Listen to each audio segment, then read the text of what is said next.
Hello, good evening, Simudad here again. How are you all? I hope you're all well. Welcome to the stream. We are just getting ourselves set up for some sowing. We are sowing grass on these fields. We've all had a good day, whatever you've been up to. Yeah, like I said, we prepared these in the last stream. It has been some time since the last stream, so I do apologise for that.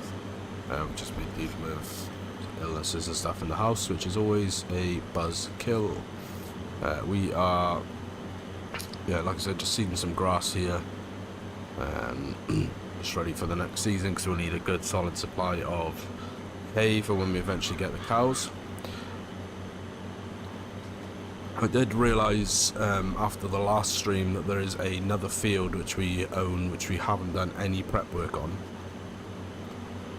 Which we probably need to take care of that sooner rather than later. And that is the field that was originally canola, I believe, when we first got here. But we'll need to take care of that fairly sharpish. So we'll probably do that if we get time on this stream as well. Kalani, my brother, how's it going with you? I hope you are well, sir. Hope you have had a good day, whatever you've been up to.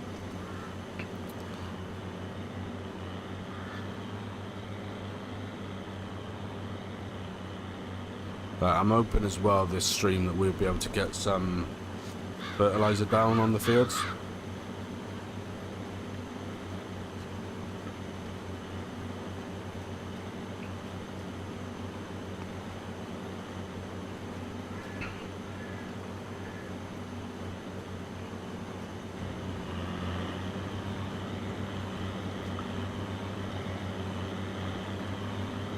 Because we do have some digestate. What I actually don't know is if anything has been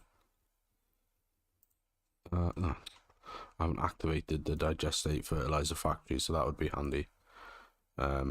We do have some lime as well now, so we will deactivate that one because that's all run through. I'm doing good. How are you? I am good, my friend. I am good. I cannot complain at all. Really done a whole lot today. Just did my day job, as per usual.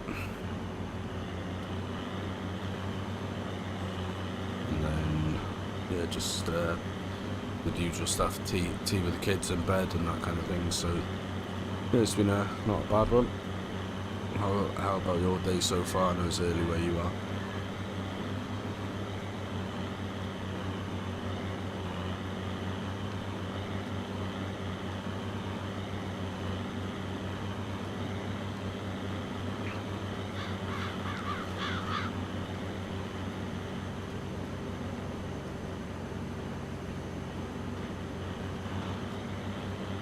And moreover, how are you getting on with the tracking now? You managed to do any tracking?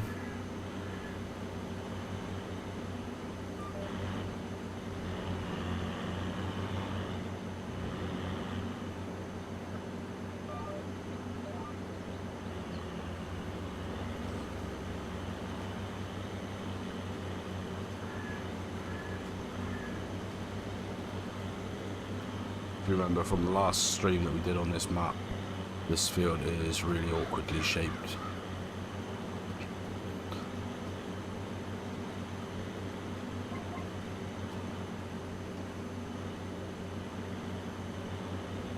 So I think I will do, just because of the shape, these bits is I'll get them done first.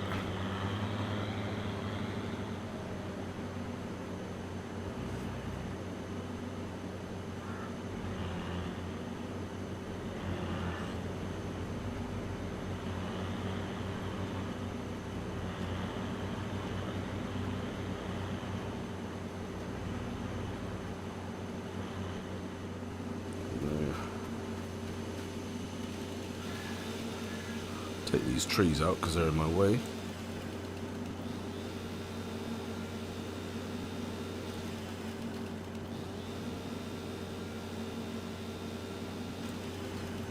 Yes sir, just got done with a load yesterday to Kansas. The first time, it's a long drive from Portland, but worth the money. That's for sure, man. You've got to take that money when it comes. I've just taken a job on my series profile that's, it's like, I think it's 2,000 miles. Same thing there, it's a hell of a long drive. Probably be about 4 episodes worth of content, but sure is worth the money.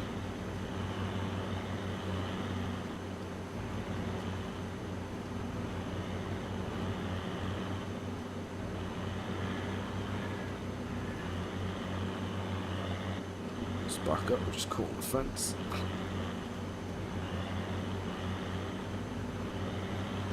Yeah, sometimes you just got to go where the money is, even if it's long distance.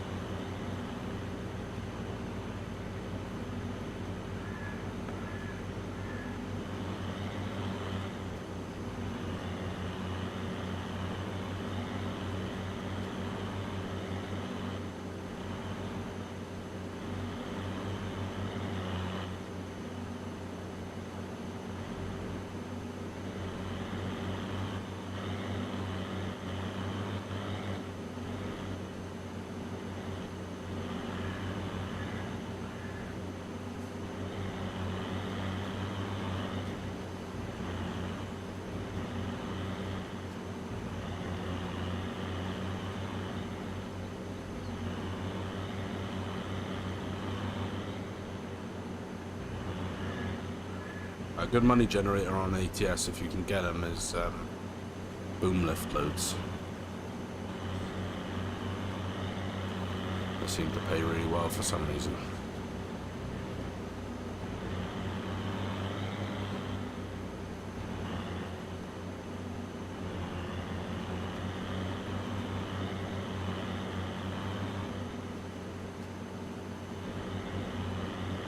My GPS set to shortest routes to the destination. It still took like 25 hours in game time. What was that in real time? Like 2 hours?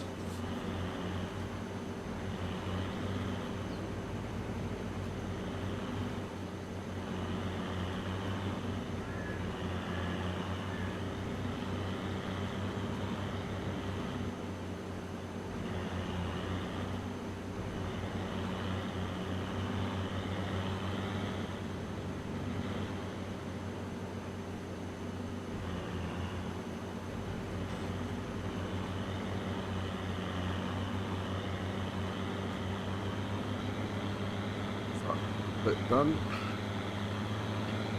Do this one as well.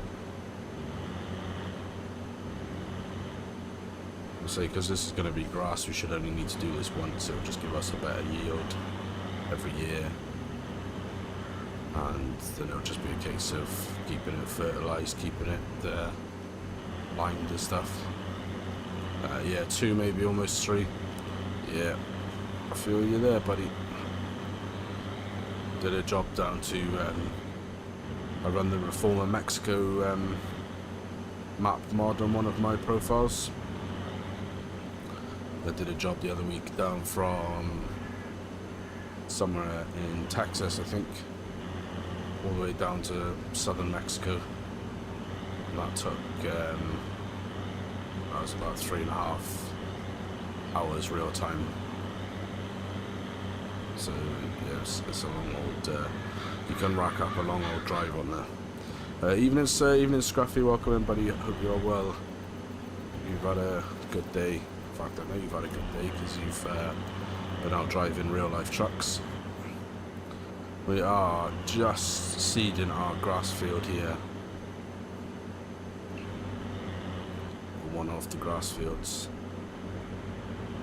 And I did have a thought after the last stream that there's a field which I haven't done any prep work to, and to be quite honest, had sort of a little bit forgotten about it. And that was the on the map.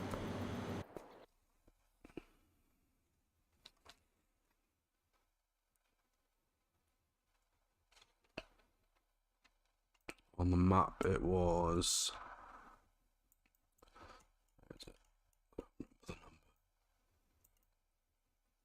84.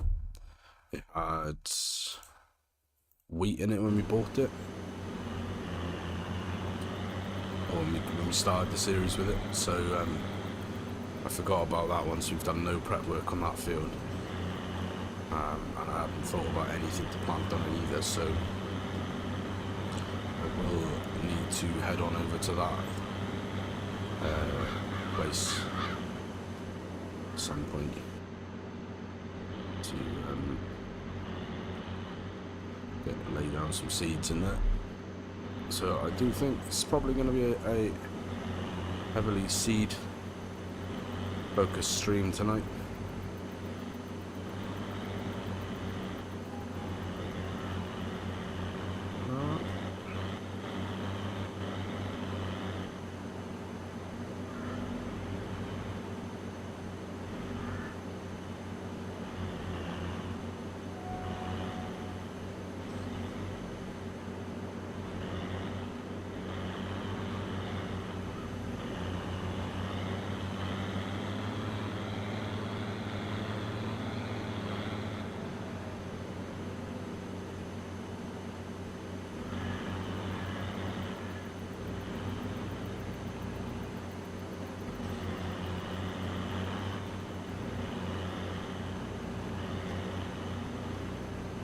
Yeah, I'll be sort of pleased when these are all sown.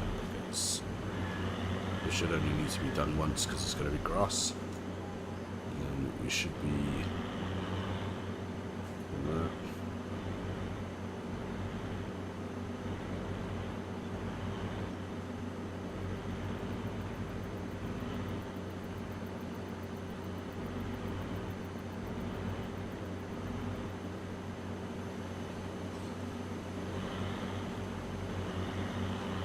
Nice, nice.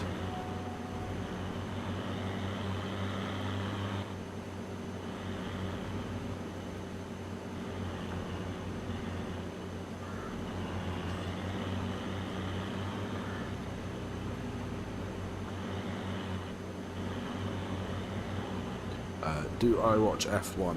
No, I do not. I used to many moons ago, but it's sort of lost its appeal, really. For me, anyway. I don't know, a lot of people still watch it, but for me, it was sort of it's kind of lost my interest in it, really.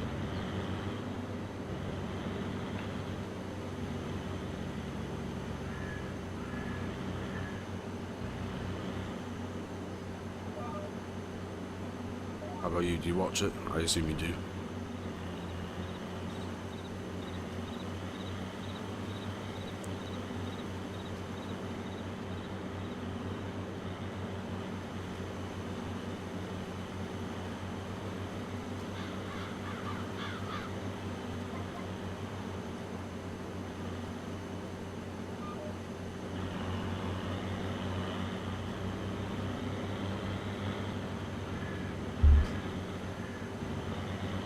I'm sort of half wondering whether it was a good idea to start off with this field or not, because it's such an odd shape. It does make it quite difficult for manoeuvring machinery around it and stuff. But we've got it now, we're working it, so we'll make it work out for us one way or the other.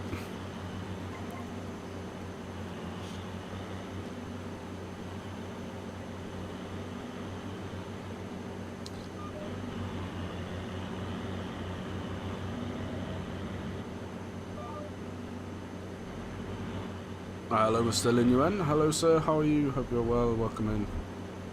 Yeah, I watch it. Got into it middle of 2020. From then on, liked it. Nice. Was that a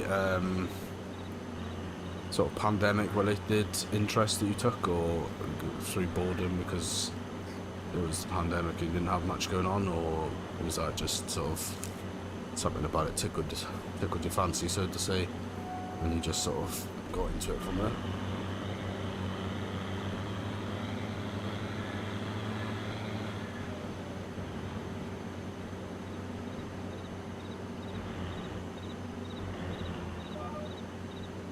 Yeah, like I say, I used to watch it. I used to study motorsport engineering. This is going back to 2012, and yeah, something cropped up in life, as it quite often does, which meant that I was sort of unable to really carry on with the studying. I think probably my interest in it died with that, so it was that was part of the reason why. And then I think there was a lot of rule changes and stuff like that, which kind of killed a lot of the fun, a lot of the enjoyment element for me.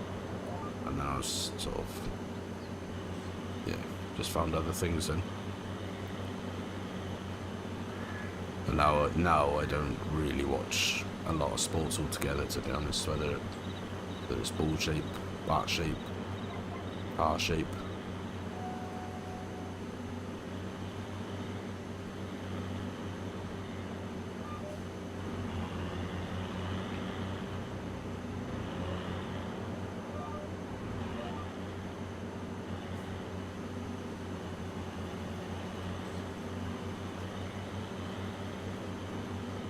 I think it's fair to say that my interests are elsewhere. There's a little bit of both, because I was in my junior year of high school with a PS4 at the time, and F1 2020 was for free. I started playing it. It slowly grabbed my interest. Nice. I mean, that's probably how it starts for a lot of people. I mean, that's how I got into Farm Sim, was just because the game was free on Game Pass. And, just thought, yeah, that might be an interesting way to burn a few hours. Let's load that up and give it a go. And that was FS 2019, FS 19 that was. So was probably, well, this came out in 2021, so that was probably about 2020 as well, maybe.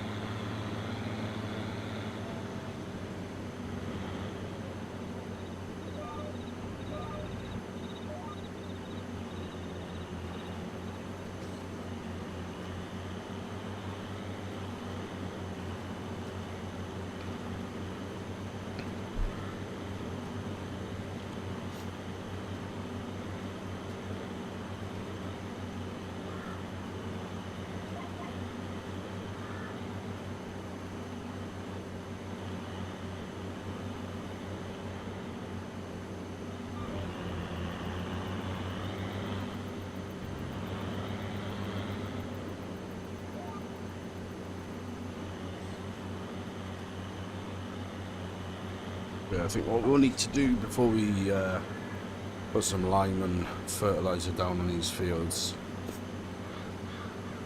is get the thing from the shop, the soil tester thing.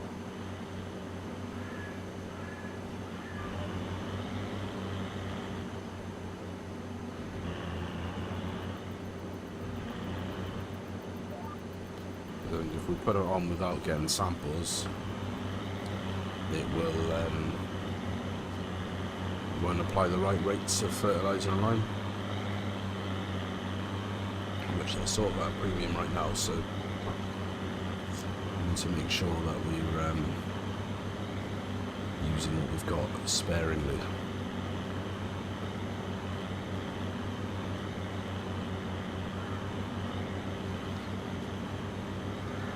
I think my first farming sim game was FS17, really nice. Yeah, my first was FS19. It was quite late in the cycle of the game. I think, like I said, I think this game came out 2021. I think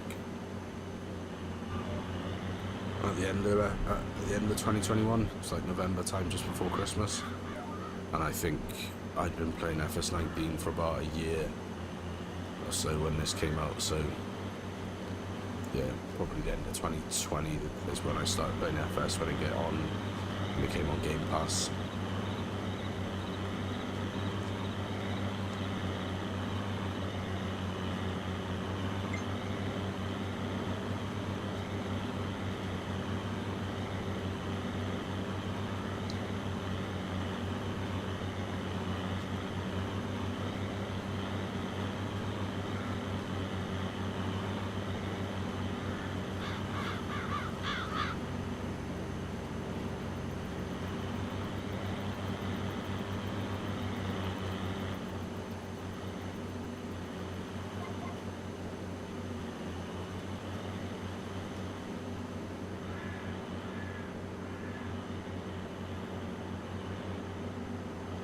It was sort of one of those, because it was free, because it was on Game Pass, it was just one of those like throwaway games where I sort of thought, I'll download it, I'll play it for a couple of hours.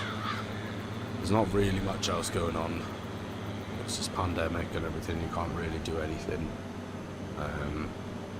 So I'll download it, it'll be fun for a few hours, and then I'll uninstall it and get back to real life and stuff. And then, yeah, putting probably 2,000 hours on FS19 in a year or so. And yeah, I've stopped playing since then.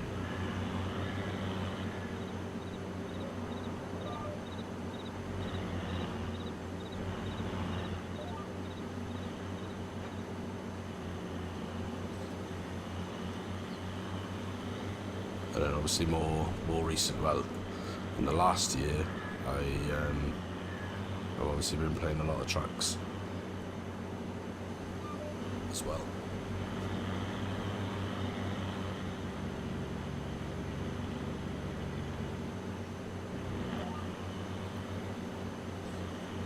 What we are in desperate need of is a little tidy up around the farm, because at the minute we are looking in quite a mess.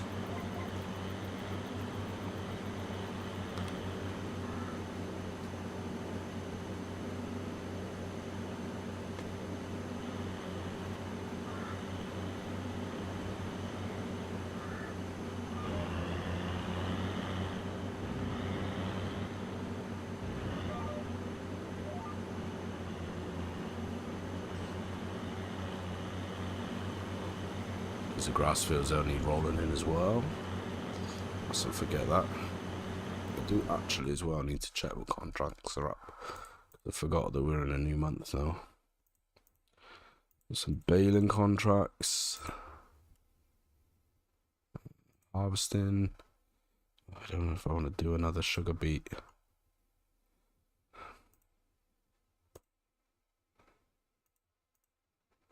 They're just all mostly corn. Is that any good? Sunflowers.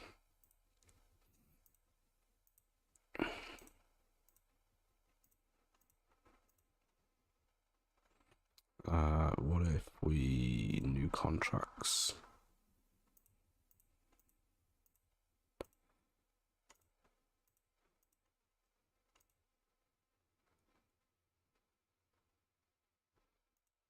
Yeah, we're in desperate need of 73. Oh, that's that big one there. Yeah, because I did a load of sugar beet contracts. I just really don't think that I want to do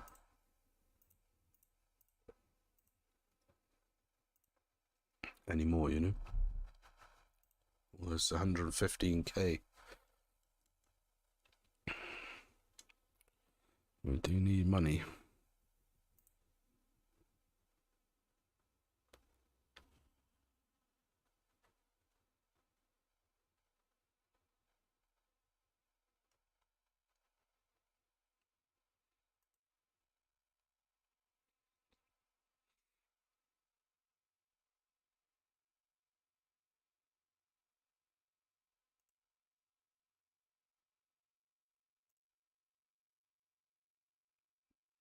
The option is potentially, do we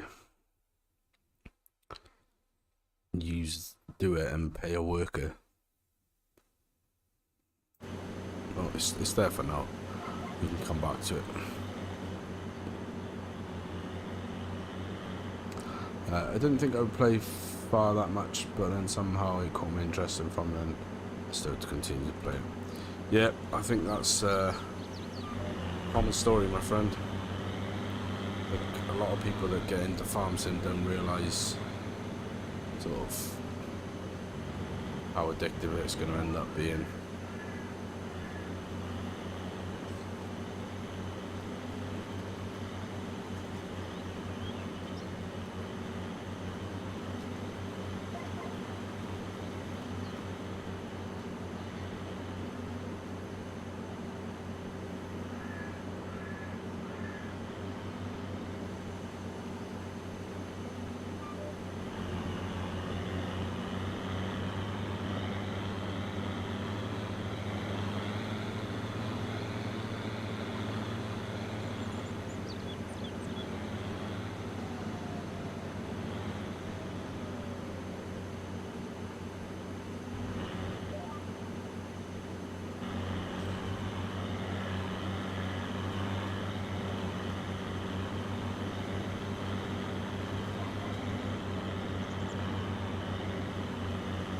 Should take us nicely outside.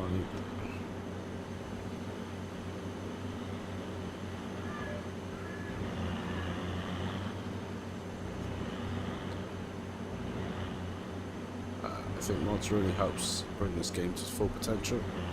Yep, definitely. I think games like this and truck sim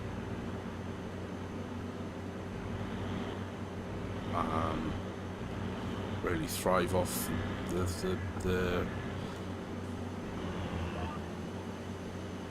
fact that mods exist. Because what I think it is, I think if mods didn't exist for games like these, I don't think there's any chance they would have lasted for as long as they have. I don't genuinely think that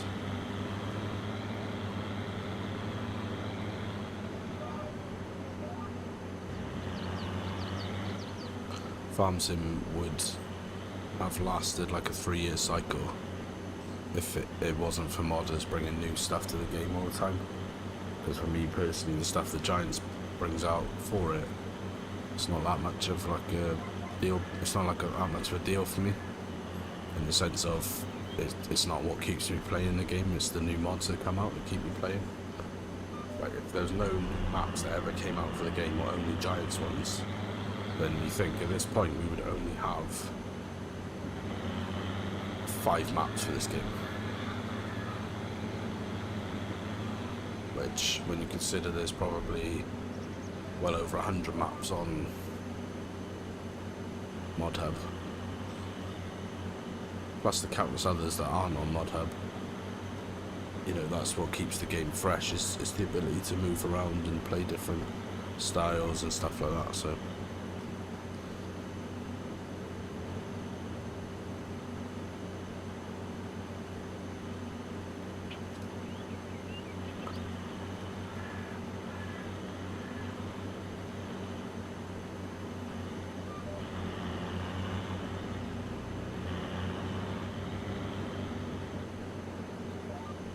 you know, like just in the same way that I don't know if truck sim would have the same appeal if you just had like stock equipment.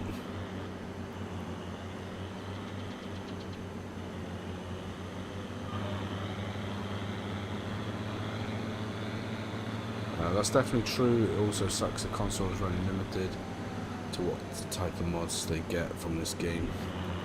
Yeah, and I think, to be honest with you, I can't see that really changing in a lot of ways. Like, there's certain mods that I just can't see ever being on console, like GPS and course play and stuff like that, because I just don't ever see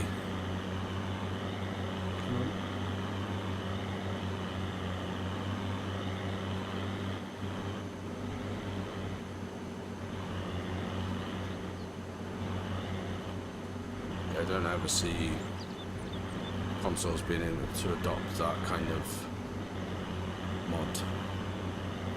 What I do see happening is console getting like 4x maps. Because I think when the next game comes, I think Giants will have to drop like the PS4 and the Xbox One. I think they'll have to. I can't see any way of them being able to carry on. And then I think once that happens, I think that opens the door to the more resource-intensive mods like 4x maps being available to console players.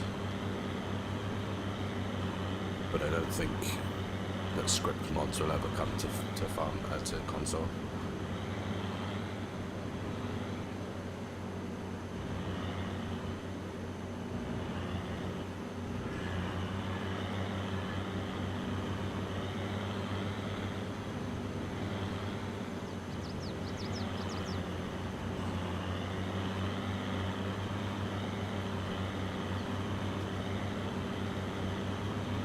So we're nearly done here.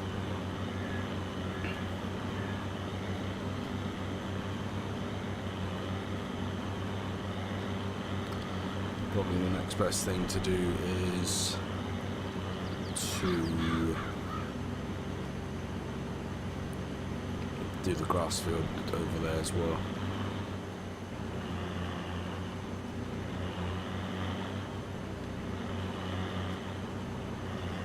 Figure we've got another, as this grass will grow to stage 1 in November 1, so we've got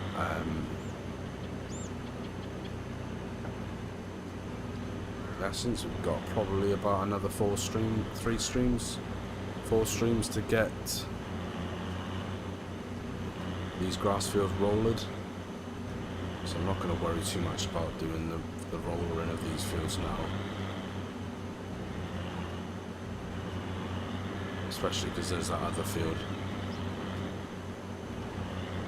I think what might be worth doing with that other field is putting corn in there, using that for silage next season.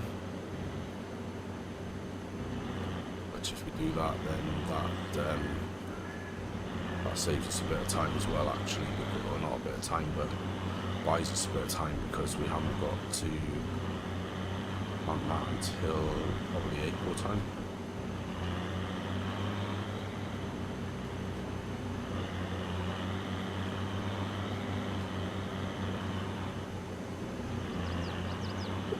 I know many players want more trucks, like us PC players have, and I think that's the number one request people want from mod makers.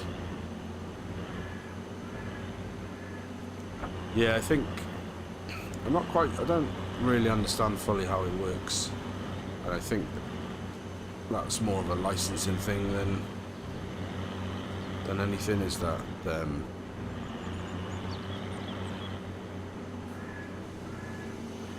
so it's growing.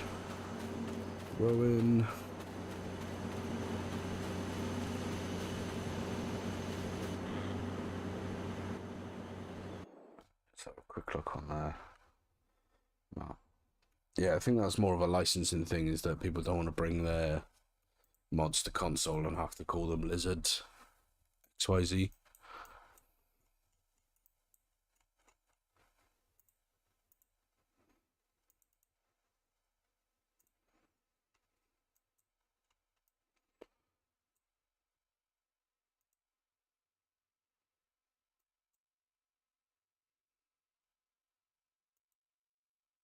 So I think that's pretty well covered in.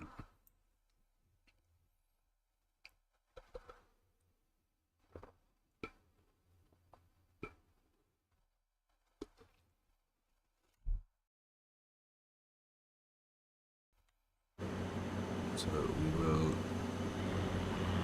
across the field here.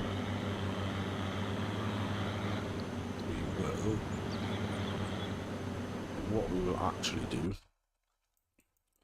is we will set up a course play worker to do this field, so that I can go and get one of the soil sampler things. 2 headlands, down,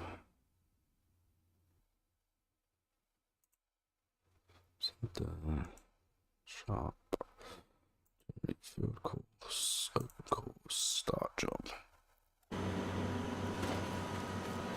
Right, so they will carry on with that. I am going to jump into, how am I going to get into this? Yeah.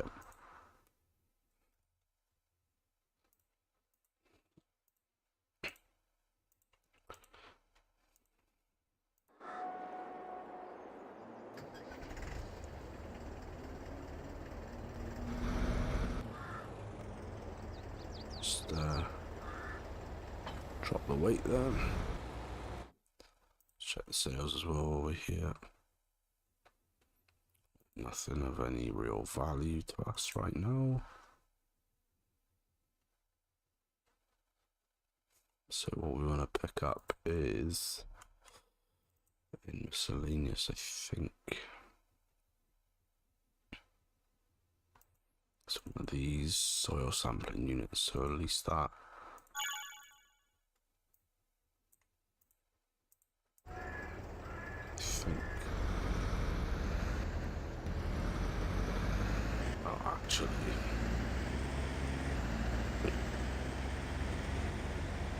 just had the realization that we aren't going to be able to run courseplay on that grass field because courseplay doesn't like the fact that this is a cedar with fertilizer tank. Doesn't like the fact that there's no fertilizer in it.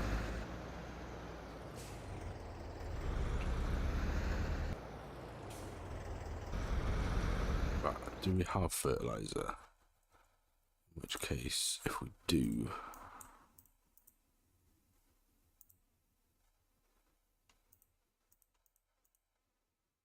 digestate, yeah. Okay, new plan. We're going to move some digestate from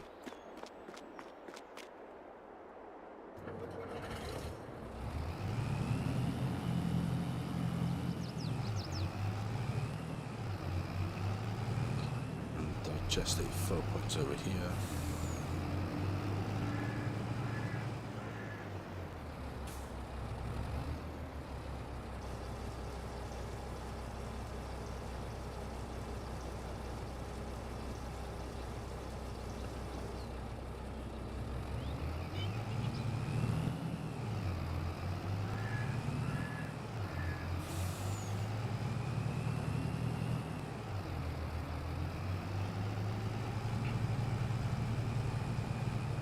Rocket. Alright, tip site here.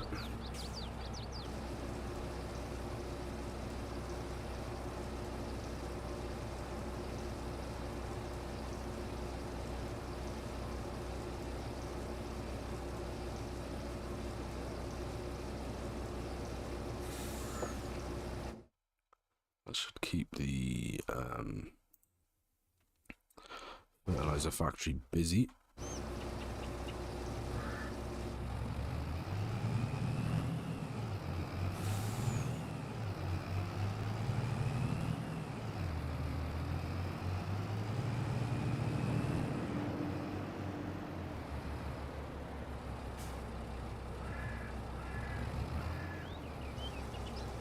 Yeah, the thing is, see, I don't necessarily want to prioritize fertilizing the grass fields, because if the yield isn't ideal on those, then I can, yeah, that's fine. I think it's more important for me to get a good crop yield, so I'd rather hold on to the fertilizer for that if we can. I think that's what a lot of newcomers don't understand, is licensing effects mods like that. Yeah, I think so. I agree. I think a lot of people don't really understand all what really goes into making a map and a mod, and the different sort of things that affect how mods get into the game, especially for consoles.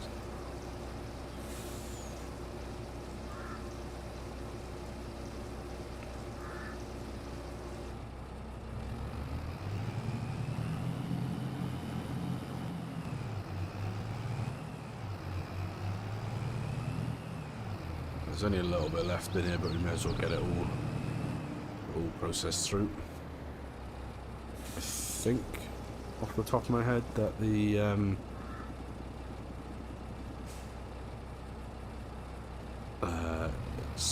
I think off the top of my head that all of what we put into the biogas is all filtered through now. Because we did have to sleep forward as well, so.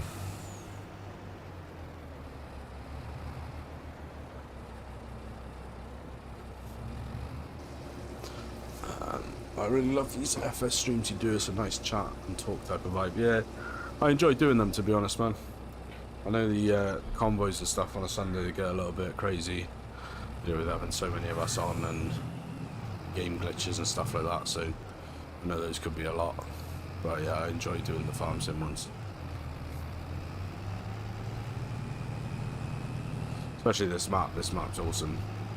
This is a German-based map.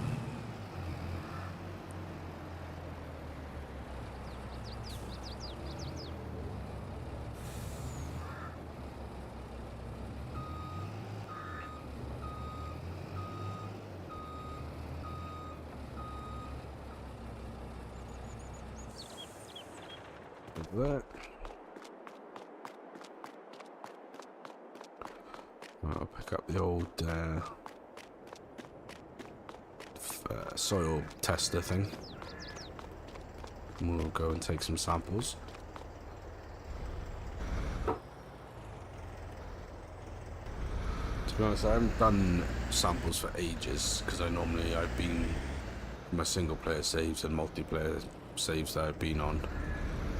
I've just been sort of just buying the samples, but money is sort of premium on this save, so do ourselves we will.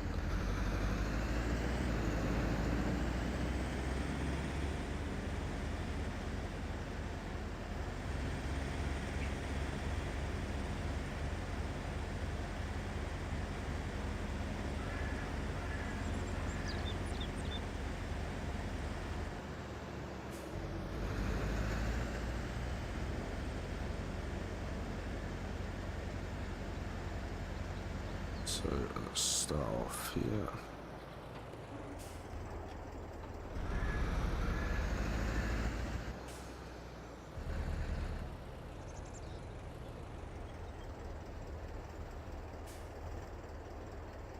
Let me think.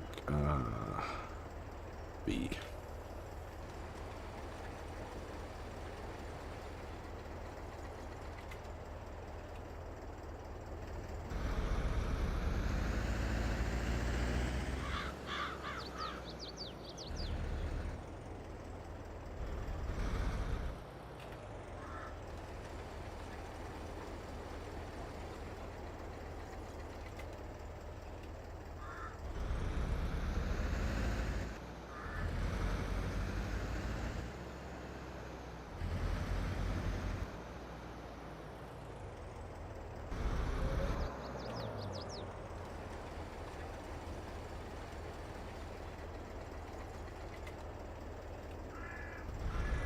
My only wish for this soil sampling unit is that the area that it covered was square instead of circular, just because it'd be easier.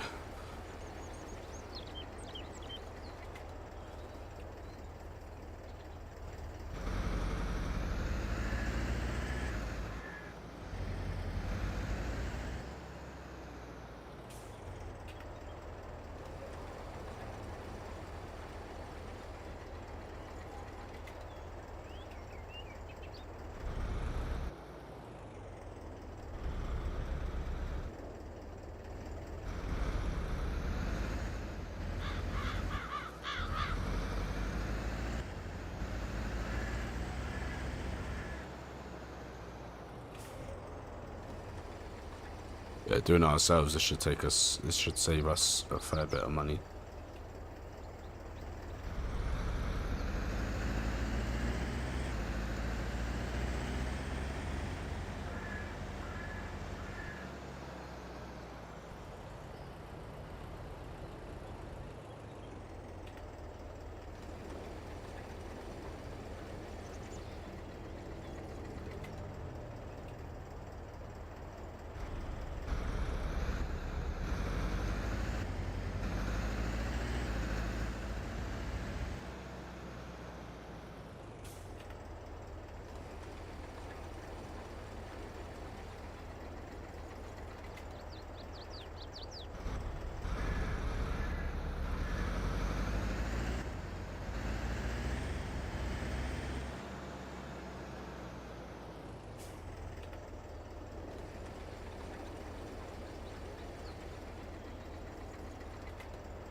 Yeah.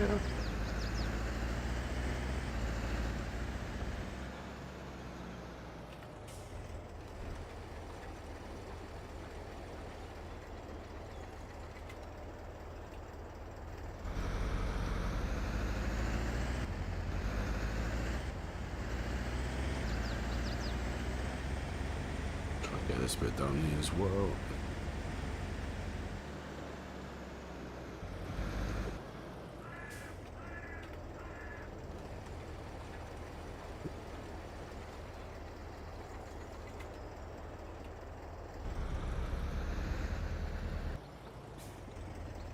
I think hopefully one more sample should be enough to get this whole field covered off.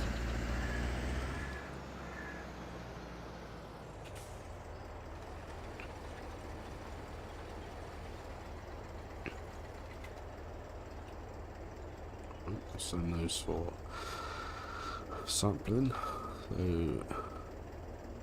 Soil samples are now sent to a laboratory for analysis. You'll see the results on the soil types map soon. Okay. How much I paid for that?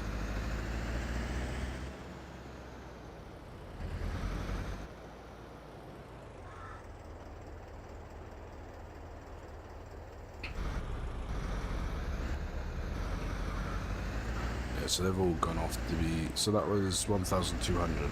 Nice. Too bad at all. No, not really. I normally tend to just buy it, because there is an option. I could just go in now and buy. Where is it? It's not that one. It's that one. The one that we just did the samples on was here. So if I click on that, it would cost us 3,300, whereas we just did less samples, so we paid 1,200 for that. So I can't just go on and buy the samples, but it's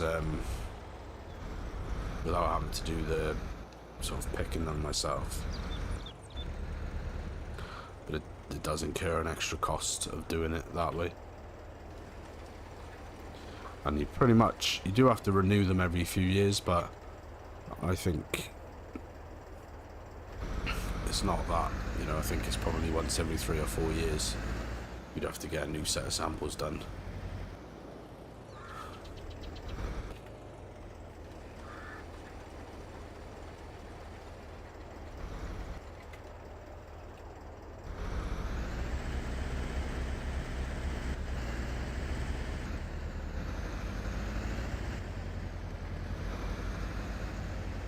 Of course, you only need to run this if you are running on maize precision farming, which I am on this save.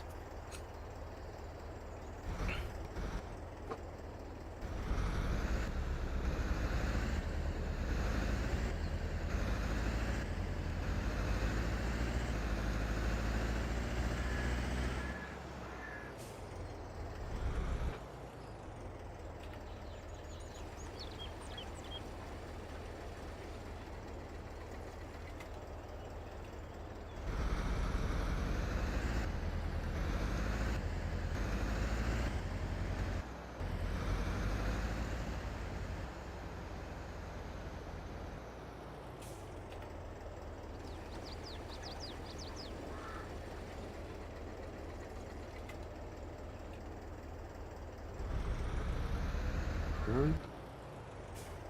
So spin around and go back the other way.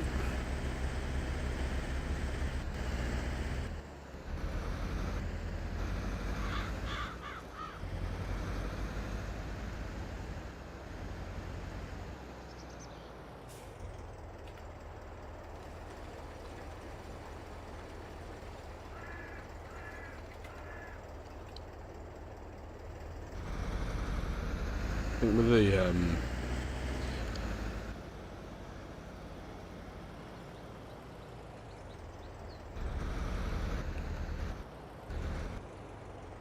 completely lost my train of thought then.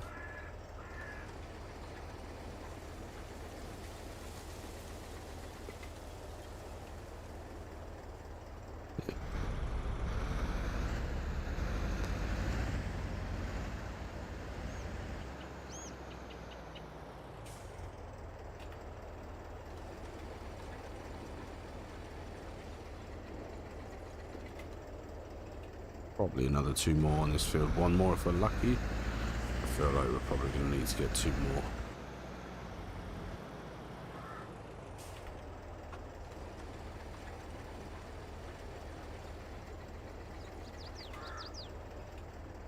Yeah. Let's get 1 more down here. Cover this last bit. That was 10 samples, so it'd be slightly cheaper. I think the last one was 12 samples. So I think from that math, probably works out about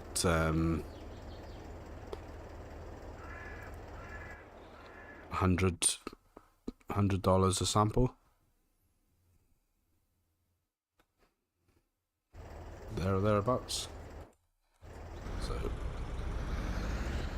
we're gonna do this field over here as well. This is ours. See, this has now grown, so I just need to check that I'm okay to drive on it. All tires and tracks, we're all good.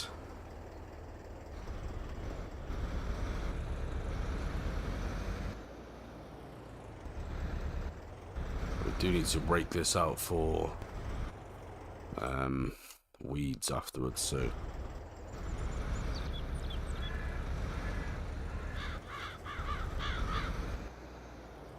we probably will do that as well. Yeah, it's not bad. And like I said, it sure works out cheaper doing it by yourself. It cost me $800 to rent the thing on the back here. I think it's a Scarier Scout or something like that. It's cost me about $800 to lease that. I probably won't have it long enough to be charged like another hour usage on it.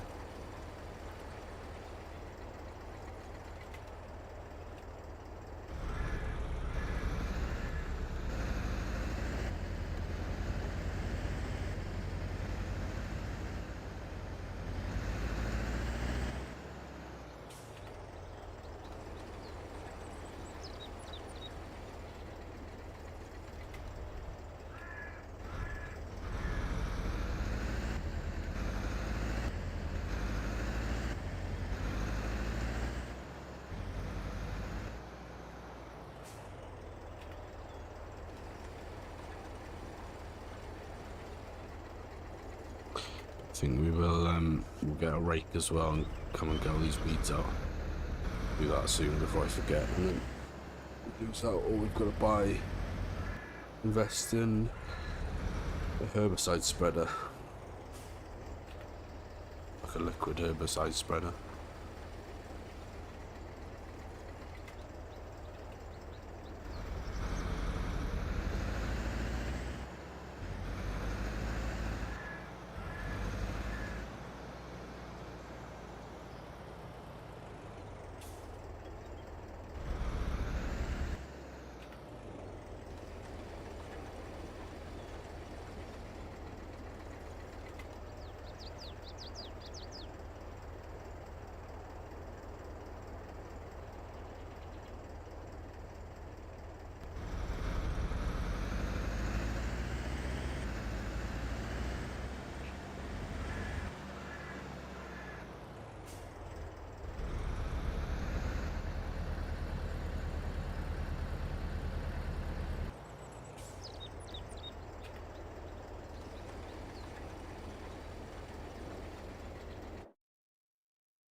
What we need to do is bring up our environmental scores as well, because they're really low at the minute. So anything that we sell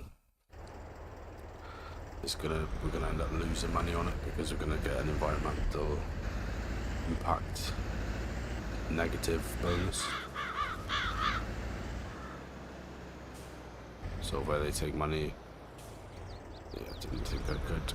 So another little sample here, and then we should probably one more, and then call it a day there on that job.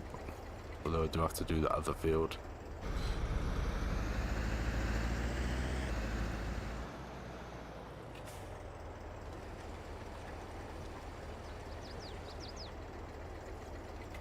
I had to hop on Farm Sim since the stream was giving me an itch to play. Nice. So send those off to the lab. Let's fold that up. I will keep this around because it's going to cost us next to nothing to keep hold of.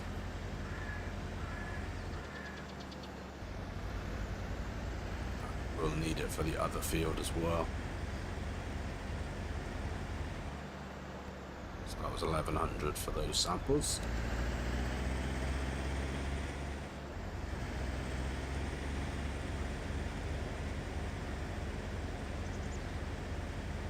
Let's just run this back to the farm.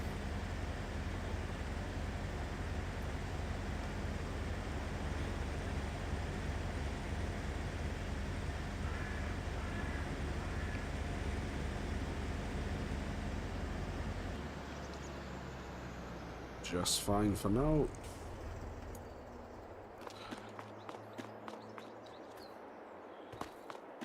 The orange beast, and we will get ourselves a rake, and we'll rake that field over there for weeds. So it's the 724.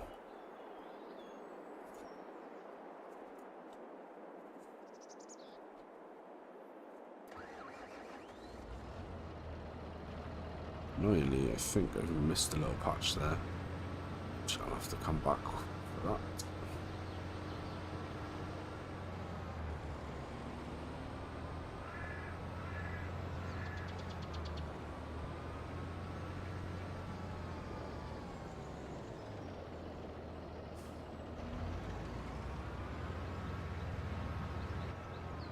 Let's go back to go up to the shop and pick up a rake.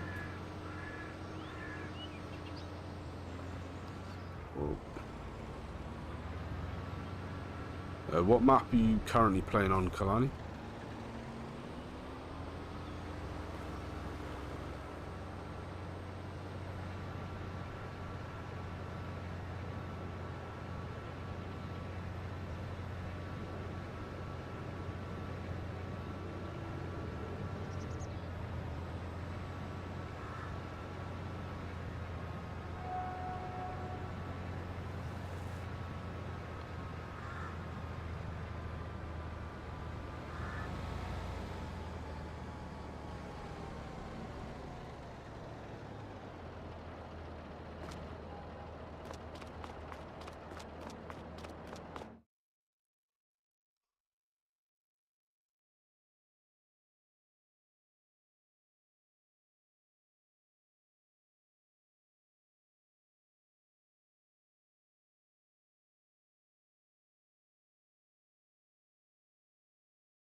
It's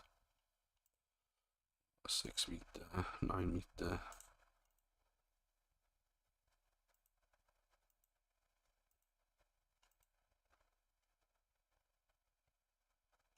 Just gonna lease that one. I'll be fine. Lease 484 euros.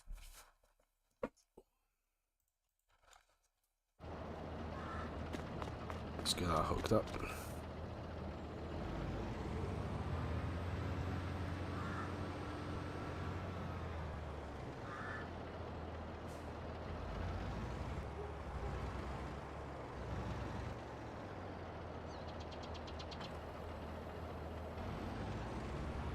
let's rock and or roll down to our field. I think we'll go this way. Go this way. Seeming like we can. Sort of, but we actually need to be... It's just taking us back into town anyway, so it's not sure it's actually any quicker.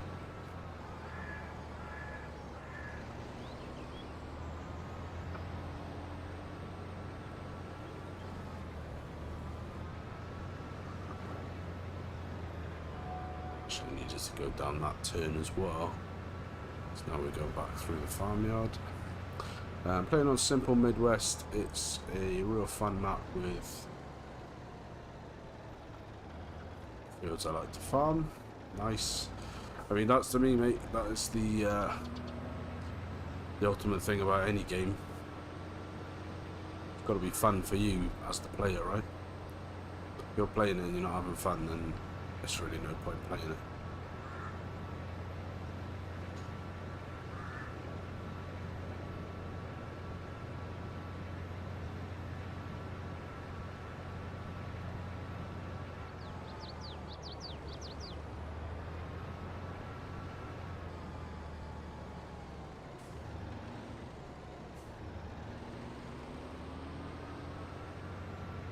Yeah, let's get some weeds.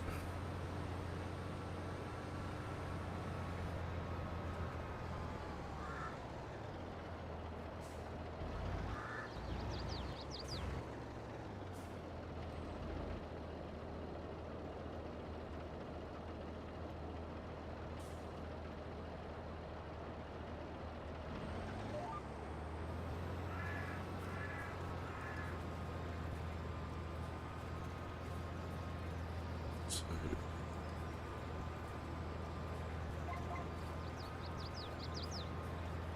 let's take weeds.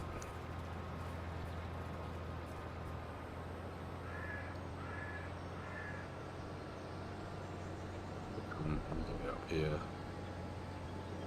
Move to the other road.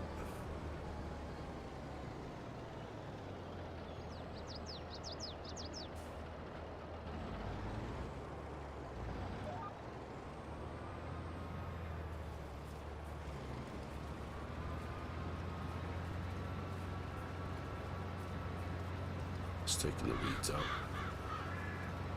Fantastic.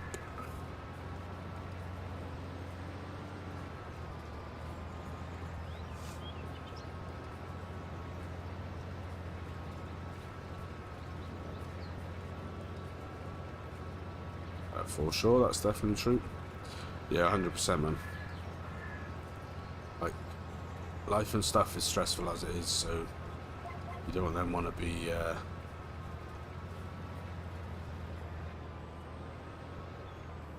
don't want to be spending your time stressed out about a game that you're not enjoying.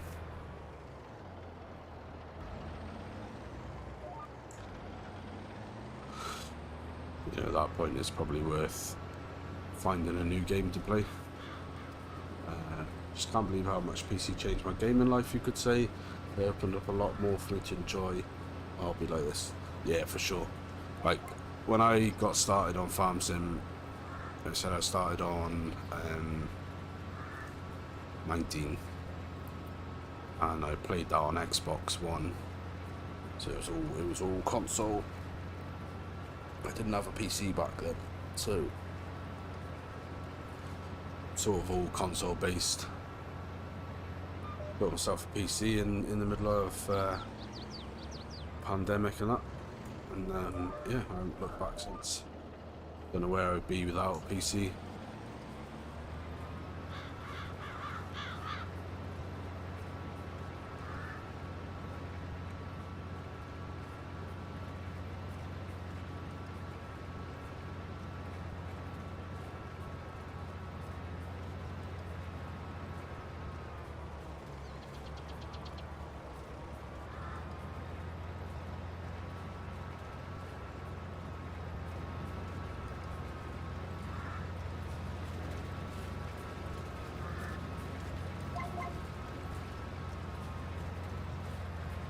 But what's quite interesting here is that it doesn't seem like it's taking all of the weeds away.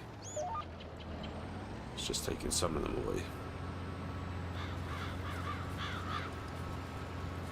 I don't know whether it wants me to do like a second pass, or potentially those aren't weeds and they...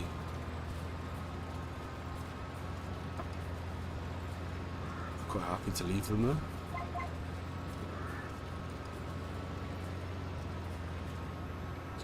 But, so it's doing so.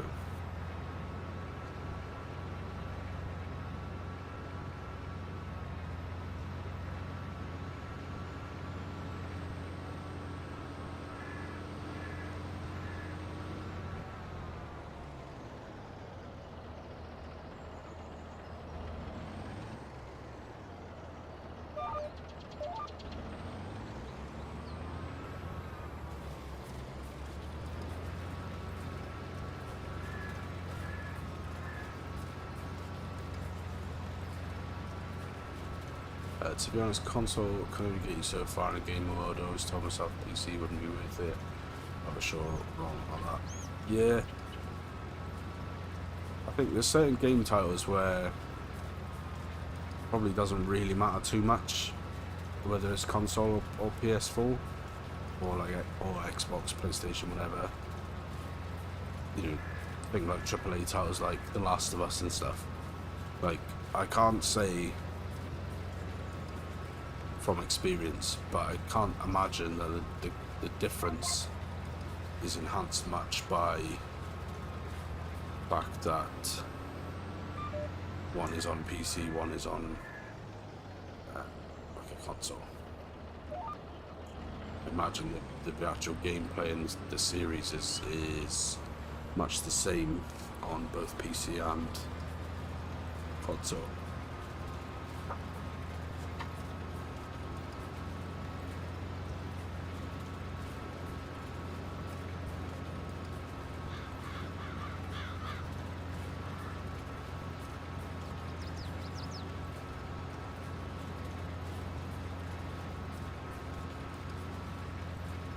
But for other games like Euro Truck Simulator, American Truck Simulator, Farming Sim, games that you can get mods on, I think it's as far and away as like night and day difference. But that's just my my 2 cents.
I think this is probably not a 100% cure on this, where it's taking all of the weeds away.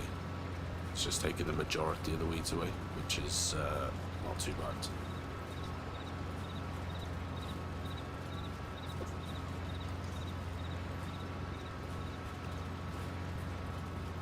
I've only been a gamer for a while. I've played video games since I was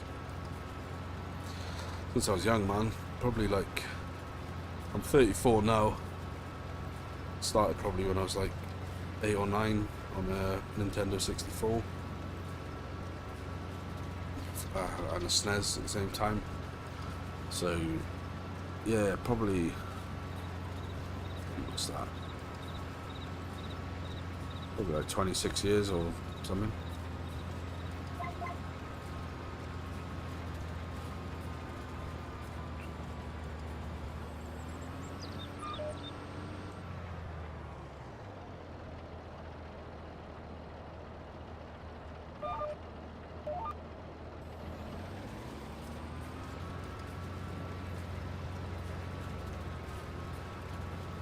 What about you? You've been a gamer for a while?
You are there lurking, guys, and you are enjoying the stream, don't forget to give the stream a big old thumbs up. That would be awesome. Really does help the channel out. And if you are enjoying the content and want to see more, then subscribe as well. That would be absolutely awesome. I think at this point we are 5 subs away from 200, which is awesome. I've said it many a time, fame and glory was not something that I was coming into YouTube for. It was just sort of like to push myself, learn new skills, that kind of stuff. So to have nearly 200 people sub to me is absolutely mind-boggling. But yeah, so we are close to 200, so it'd be awesome if you are watching and enjoying the content, and give it a little, hit that little subscribe button. And if you wanted to, go one step further, hit the bell button as well. That'd be awesome. Yeah, I've been gaming since I was 7. My first console was the Xbox 360. A couple of weeks away from turning 21. Nice. Righto, I've got a question for you. All of you. Anyone that's watching, first time chatter, anyone, feel free to chime in on the question. Something that we were talking about in work today. So if this was your, if you were on death row and you were ordering your last supper, your last meal, starters, mains, desserts and a drink, what would you pick? Go.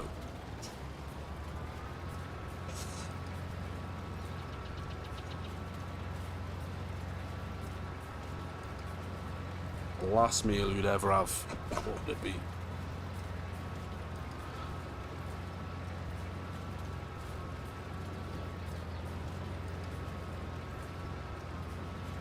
What I said for mine was starter would be crispy chili squid.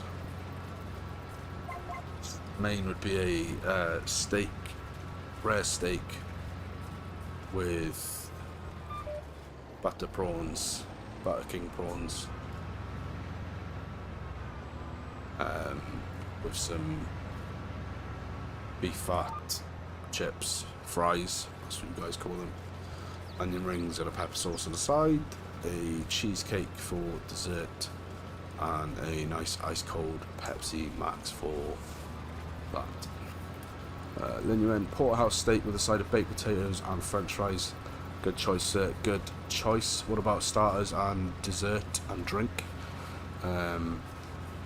Chocolate cake and vanilla ice cream, scruffy tuna pasta with cheese, chocolate brownie, and a good old pint of Guinness. Awesome.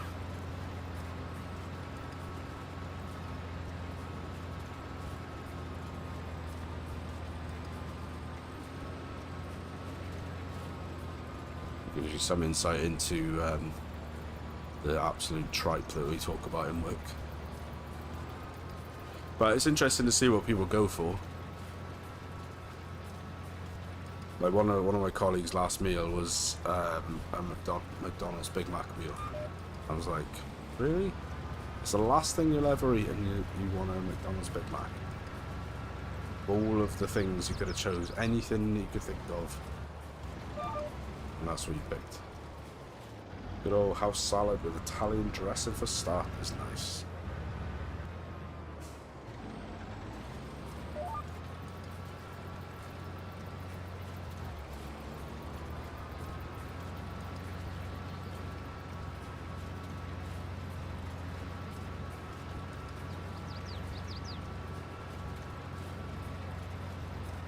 One of the guys went for a nostalgia trip, and said he would have his mother's Sunday dinner again, and his mum, she said his mum died like 50 years ago, so obviously that was a trip down nostalgia lane for him.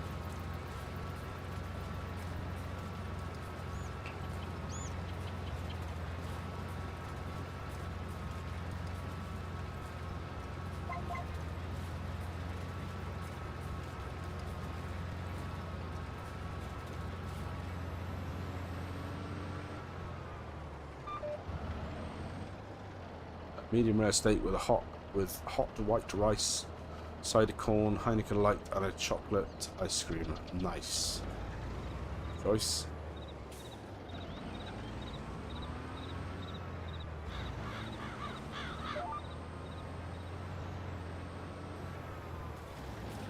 We did go one step further than that, and we started talking about if you're allowed to watch one episode of your favourite TV show before you went, and one movie, what TV show and what movie would you watch?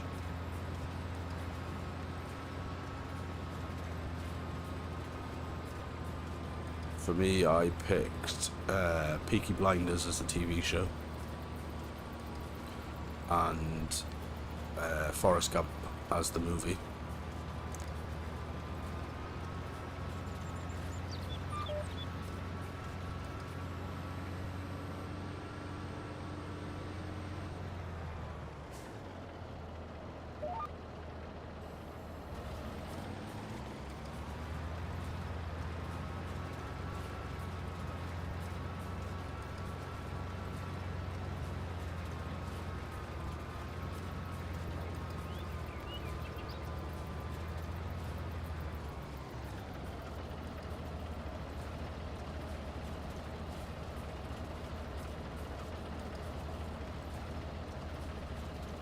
Beer. See, I've never been able to get on with root beer.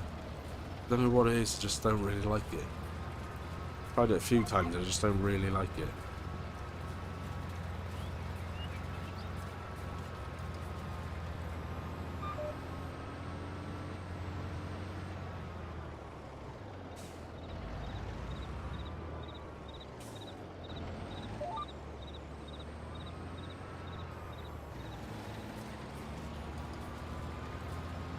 I don't know why, I don't know what it is, I just don't really like the flavour.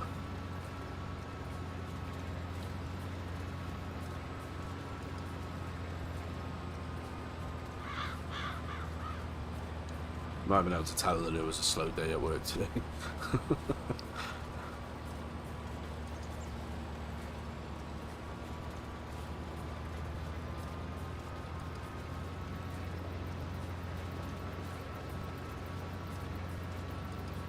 My movie would be Hitman Agent 47. I haven't seen it. I take your word for it. Yeah, Forrest Gump is my favourite movie of all time.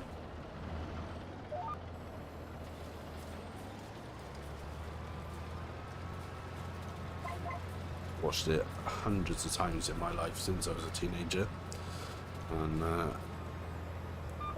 just really enjoy it. It's a nice story to it.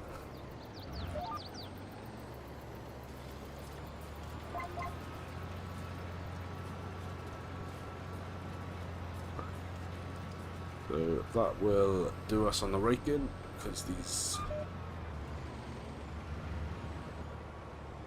ones aren't coming out.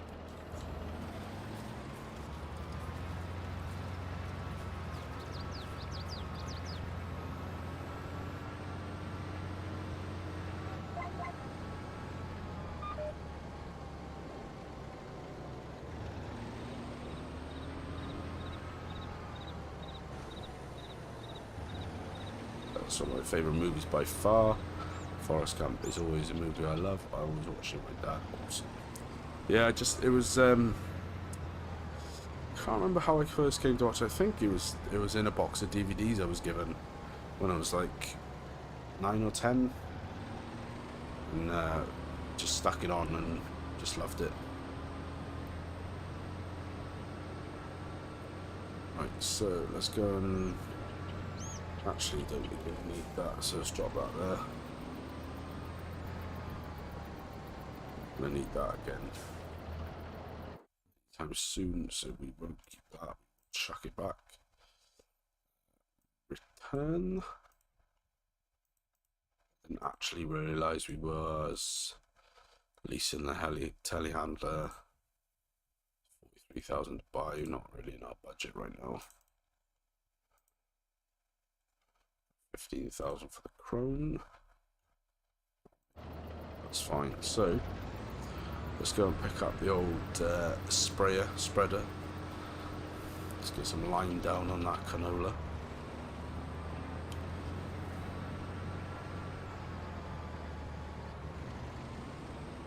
Pretty much as much as we've got. I don't think as much as we've got is going to actually cover the whole field, but then we will crack on with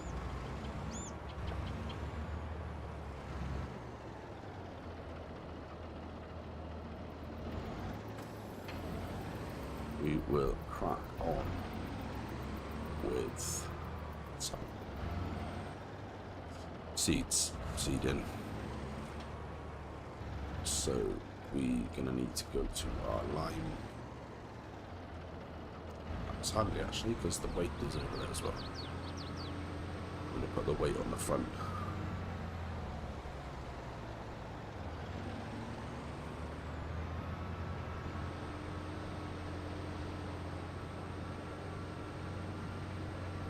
Yeah, those are just the kind of little random conversations that break out now and again in work.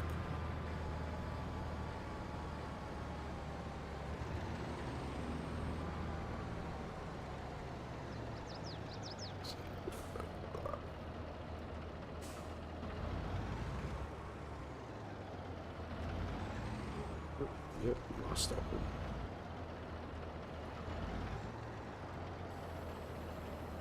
Let's do this.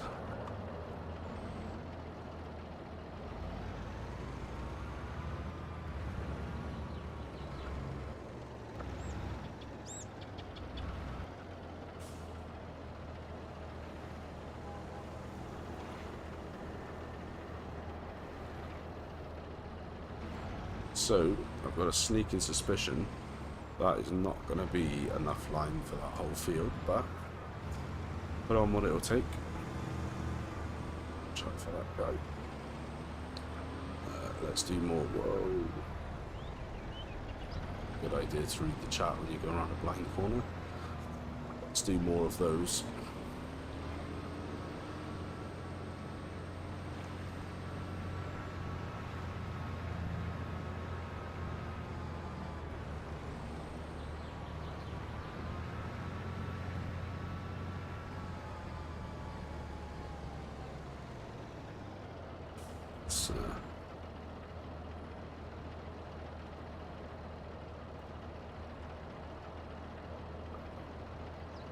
Let's add in.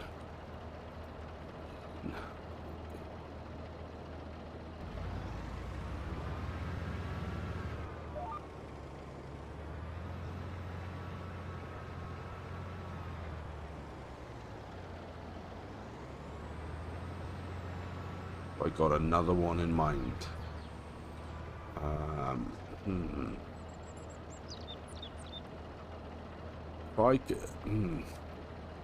If I could tell you how, I could tell you either how you could die, or how you would die, or when you would die. Which one would you rather?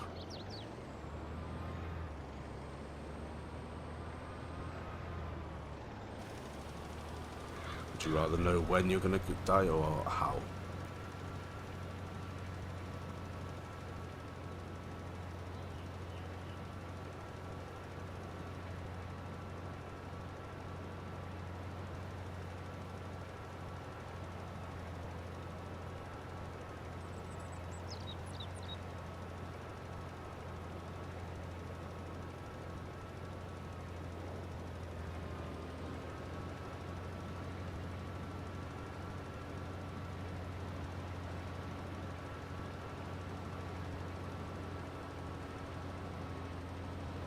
knew we wouldn't have enough to do this whole field.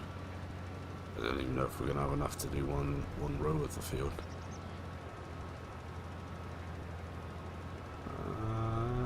No. Really? So that's the, I would say how I would die.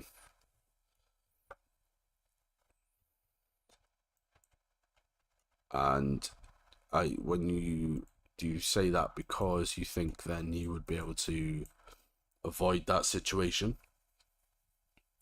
Like if it said you got hit by a bus, you would avoid buses. Do you think is that what you would, why you'd prefer to know?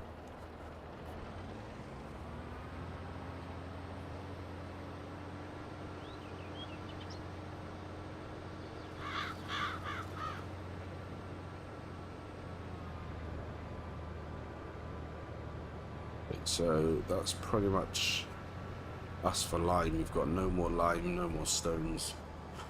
Like, if I could afford to put down the sugar beet processing factory, then I could get some more stones, because in the washing process the stones will turn to, stones will come from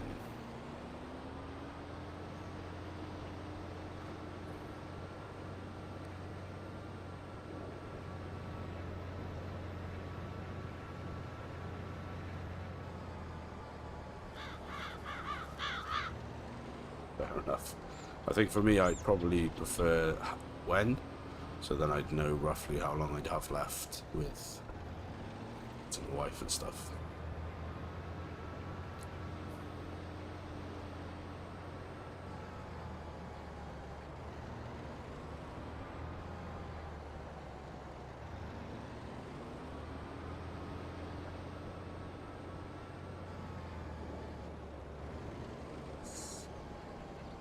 Let's have a little quick look.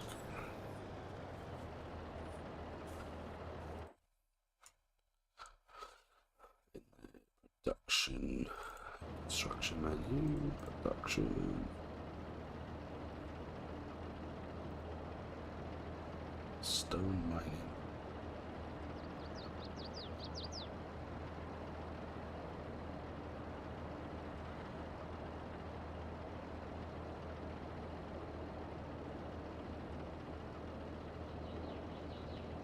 No, I don't think so, because I think if I knew, I think knowing how would make you paranoid. I think if you knew when, you could make your peace with it and live the best life that you could.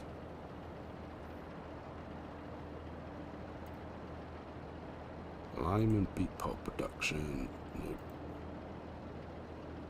What?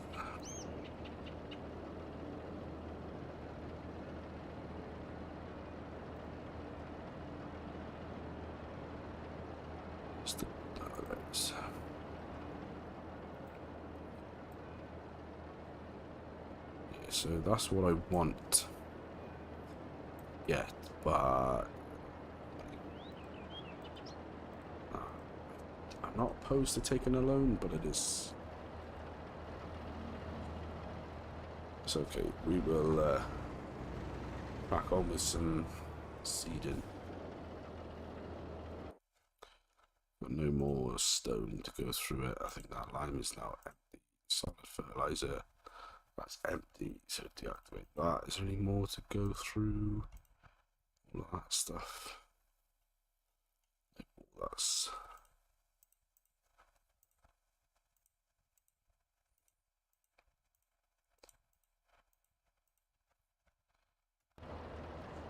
Yeah, I just think that if you knew how you were gonna die, then whatever it was, you would become scared of that thing, you know?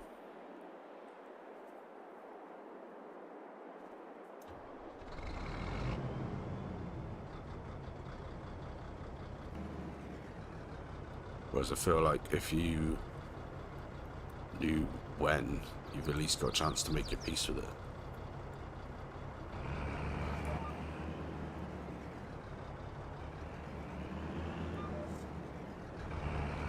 Yeah, that's a good way to put it. Never thought of that. See, I'm not just the latest up and coming farm sim / trucking YouTuber. I've got a good philosophical head on me. I'm here all night. I'm here all night.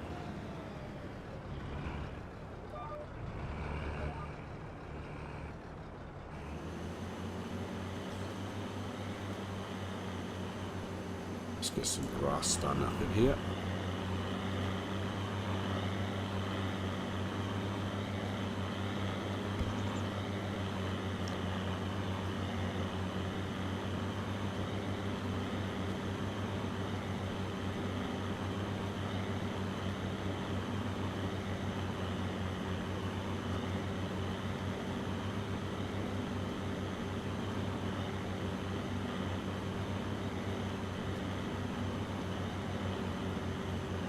Alright, next question then. So we all seem to be enjoying them. If you were famous, what do you think you would be famous for?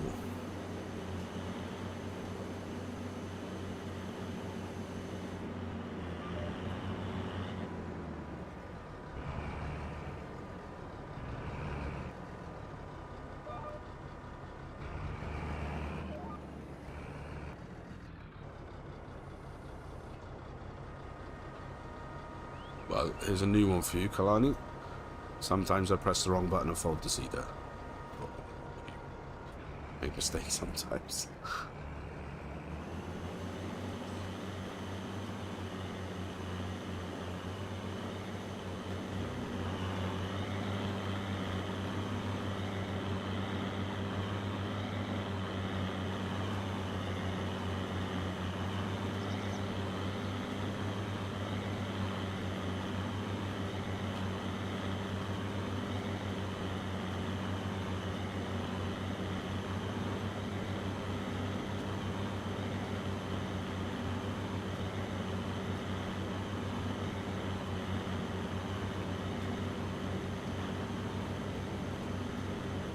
Lame?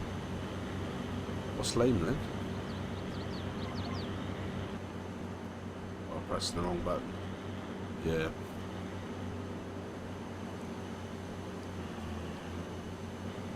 Definitely the motorsports world. I've always loved racing, and it's a dream of mine to be one.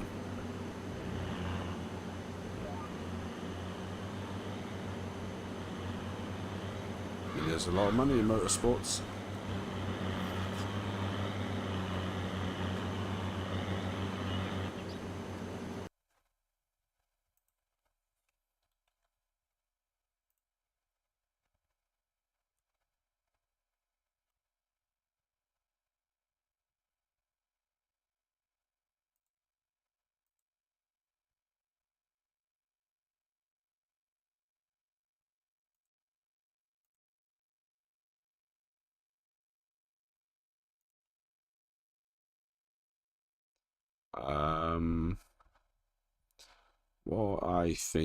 What do I think?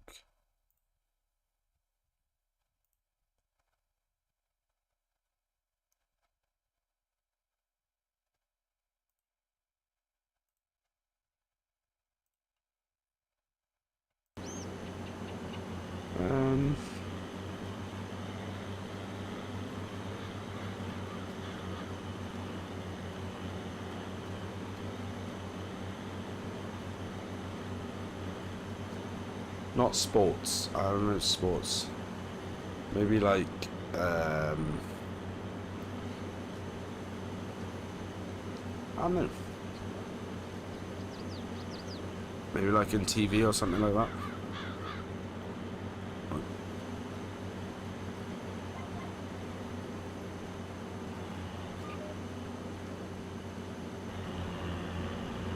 Evening, Governor!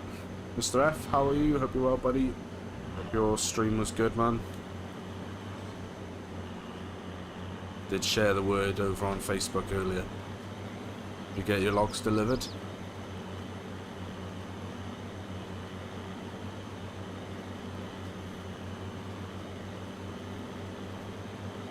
We're having a philosophical evening tonight, sir. We are asking hard-hitting questions in life.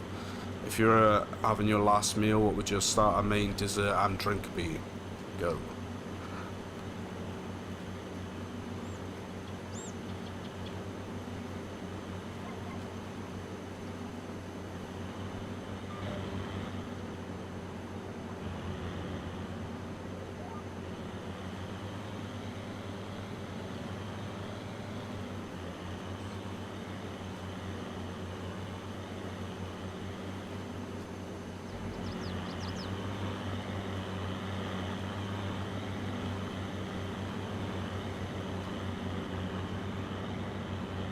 Good, I'm hot. Appreciate that, chat. Well, it's good to know. If I ever bat for the other team, I'll come and find you, given that you're hot. Haha. That was a joke. Yeah, well, it gets insanely hot in my PC room as well. Because when I'm streaming and stuff or recording, I shut the door. And then as soon as you shut the door, that's like, yeah, man, let's just turn this room into a sauna. Sauna.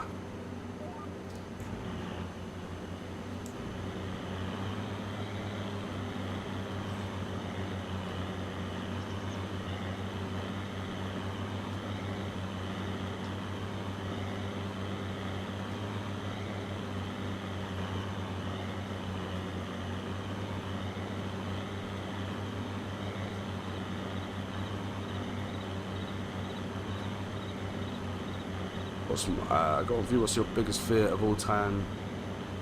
Duck pate, creamy chicken surprise cooked by mum, pancakes. Good choice, sir. Good choice.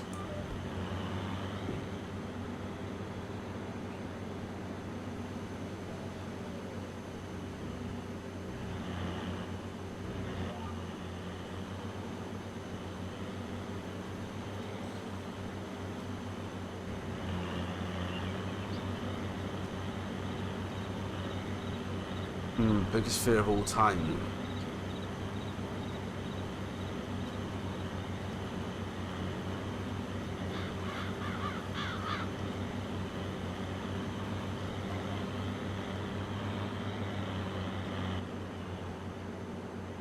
I mean, the obvious one, and what generally keeps me awake at night, is something bad happening to one of my kids. What about you?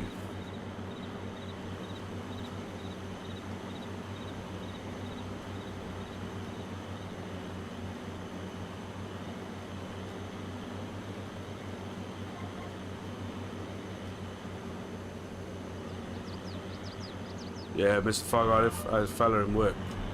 He's nearing 60 and his mum died when he was a teenager.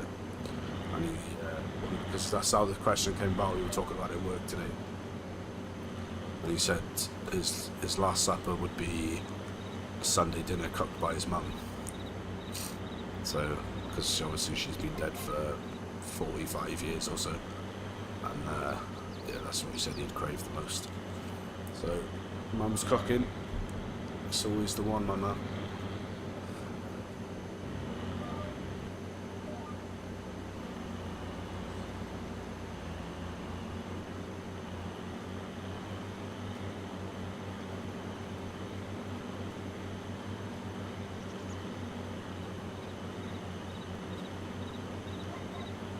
Yeah, that's it for me, brother. Losing a kid, that is what keeps me awake at night. Other than that, like, I know people say it, but pretty fearless guy in the sense of, like, you know, not scared of spiders, snakes, that kind of stuff, and you know, nothing physical. My fears are more like mental.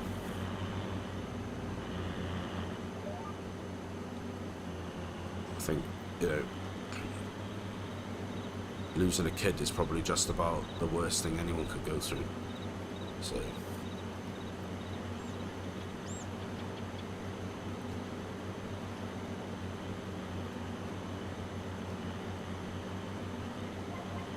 Lamb chicken supreme is always my favourite thing.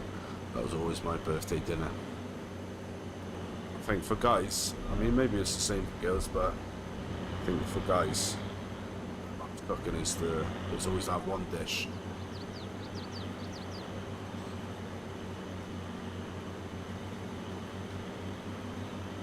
Not accomplishing my lifelong goals is my main fear.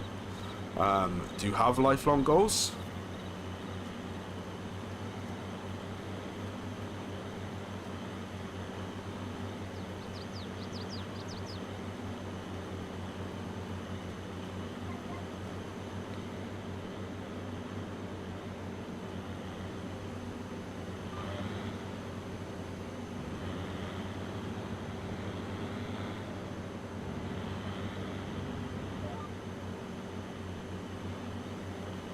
Yeah, turning out like birth father is a good one as well, Mr. F. My birth father bunked out when I was 2. So when my oldest son's mother and I split up, that was the one thing I was like absolutely determined that wasn't going to happen, was that I wouldn't be in his life. So that's why I stuck around, because that's what happened to me. My dad bunked out, so it's just like, nah, I'm not repeating that cycle.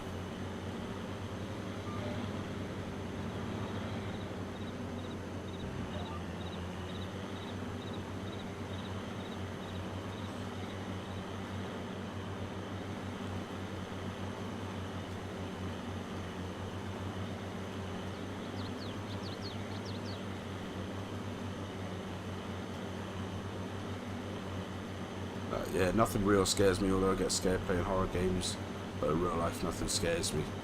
Nah, because the physical things, what's the worst that's going to happen? You know, it might hurt for a bit. You get past it, you heal up, you move on.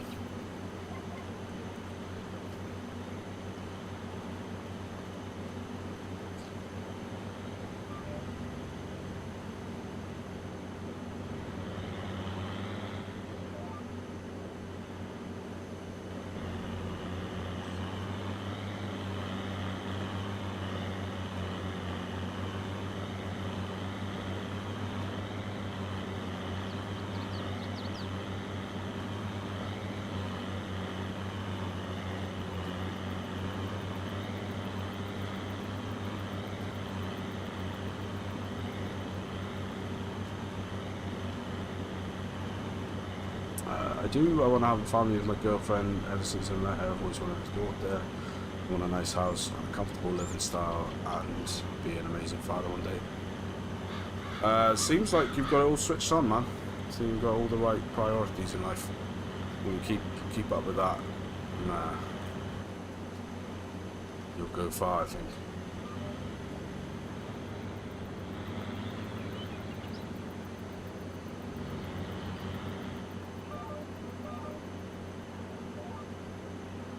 Old man was an abusive drunk, cheated on all the women. I have so many half brothers and sisters, more come out of the woodwork every year.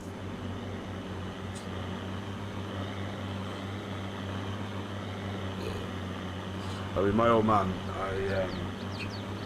he left when I was 2. Him and my mum split up when I was 1. When I was 2, this is the story my mother told me. She'd got into a new relationship. Obviously I was 2, so I started calling this new guy Dad. Obviously I didn't know any better. I was 2, but apparently that was too hard for him to witness, so he sort of bunked out, said it was too hard, and left. And then I saw him again for a couple of years when I was a teenager, and then he left. He's got 2 sons that I've never met, so 2 half brothers. Still alive. I've tried numerous times over the years to not so much like have a relationship with him, but at least make peace with the whole situation, hear his side of the story, and then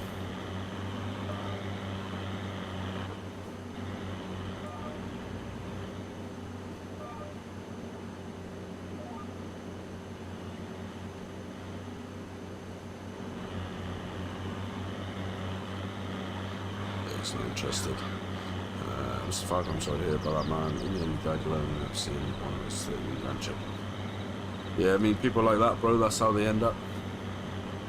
Alone, with nothing left.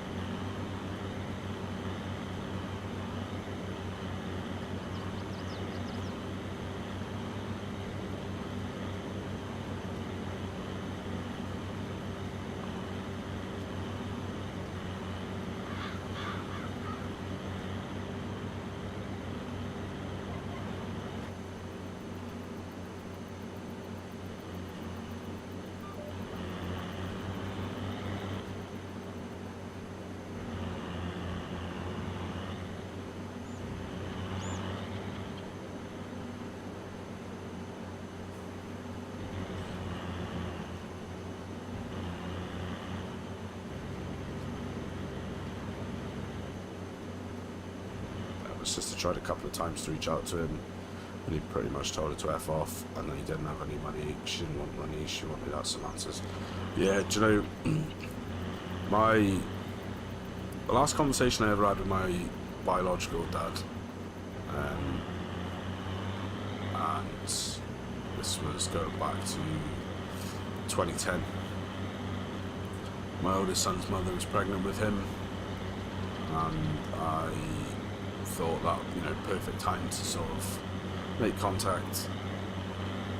And at that point, what I was looking for was time and effort, and to try and build a relationship back. Never really sort of had a dad when I was growing up, because he sort of bunked off. I had like my younger sister's dad to talk to and stuff, but you know, he always treated me different because obviously I wasn't his. So I rang him, we had a phone conversation, told him the news, said, oh, you know, look, basically you're going to be a granddad. And he basically said, look, I've got my life now, I've got my wife, I've got my 2 boys, I'm not interested. And I think, like, a sensible person probably would have just left it at that. Doesn't want to know, let's just leave it at that. But I think every time it's like a poignant time of year, like Christmas and, you know, like birthdays, and when it's his birthday, my birthday, kids' birthdays, it's always like, can't help but think, you know, should I try harder, should I do this, that and the other. And you know, I've attempted contact again since then. I've sent letters and tried to ring him. It's the same thing, man. It's not money. I don't want anything off him. I'm not trying to get in the will or take any cash from him or ask him for money or anything like that. All I really want at this point probably is 2 hours of his time to go and grab a beer and have a conversation, just so I can put the whole thing to peace, put it to bed, and just never have to think about it again.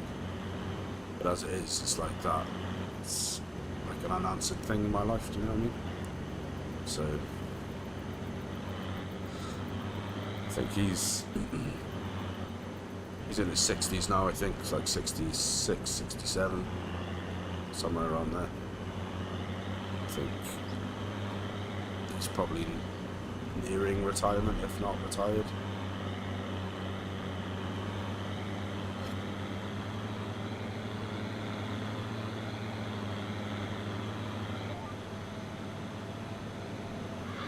Yeah, it's not a money thing or anything like that. Like I said, at this point, I just would love to have a conversation with him to just say, look, this is what I was told growing up. This is the story that I was given. You know, what's your side of events? Shake his hand and put the whole thing to bed. Just move on. But the majority of the time is fine. I don't even think about it. But then it's like I said, the sort of poignant time to year. That's when it comes out. And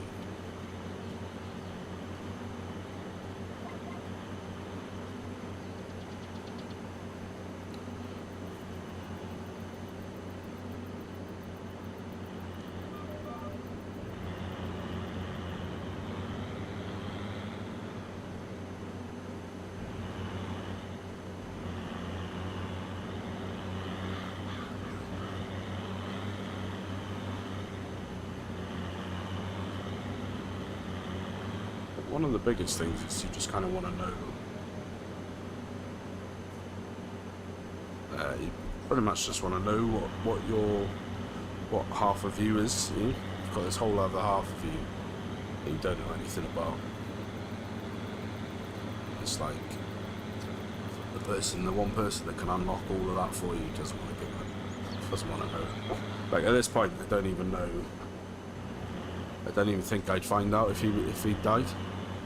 Like I literally don't even think that anyone would contact me or know to contact me to say, oh look, the old man's dead. That hit pretty hard, man. I'm sorry you had to go through that. It is what it is, bro. I appreciate that, but you know, it's just life. What pisses me off more is that he can't be a man enough to make peace with what's happened.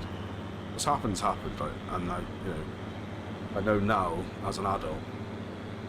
As a teenager, I didn't fully understand the whole sort of gravity of the situation, so it was, you know, a lot of sort of teenage pent-up anger and stuff like that. But as a man now, as a grown-up man, it's been through some shit, and you know, I've had a relationship breakdown with a child involved. You sort of see how it's not all black and white, and like I said, all I really wanted at this point, and even now I've stopped trying, but if he suddenly had a sort of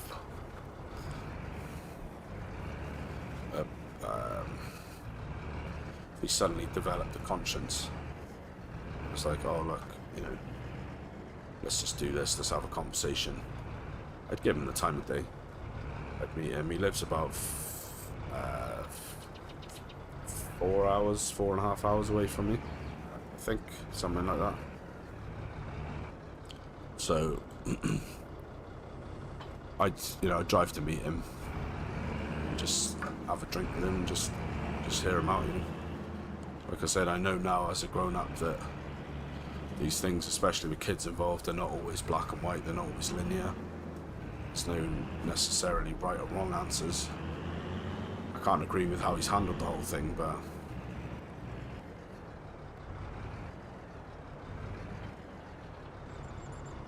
we never had anything to do with John, that was his name.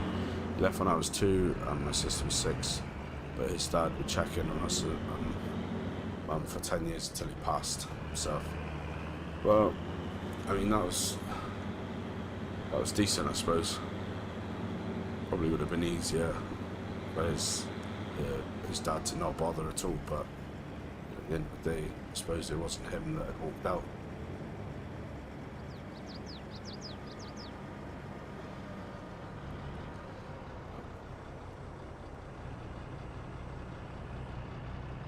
I mean, I so desperately wish that I could just put the whole thing behind me and just forget about it, and just, you know, he's made his intentions clear that he's not interested,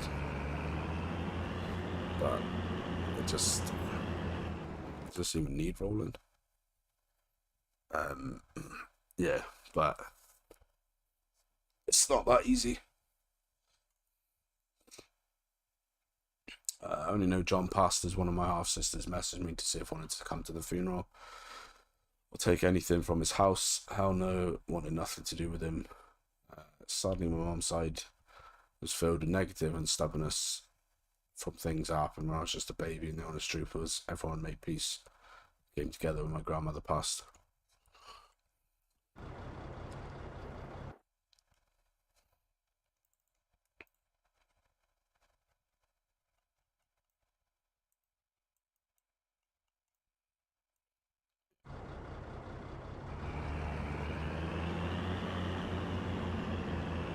Yeah, the thing is, family's not an easy thing.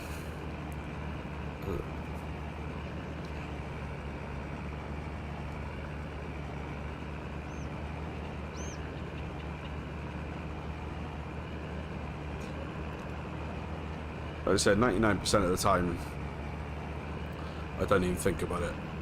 I don't even talk about it, nothing. If the conversation comes up in work or anything and we start talking about family and stuff, I tell people I haven't got a dad, and that's fine. I've got no, don't seek any pity for that at all or anything like that. But there are times when it comes up, it rears its ugly head, and it's like, oh, just wish the prick would just give me just an hour of his time and a beer, just so I could hear his side of the story and just make my peace with it all, and then just live the rest of my life without even having to think about it. But it doesn't work like that. It's him that's missing out, not me. So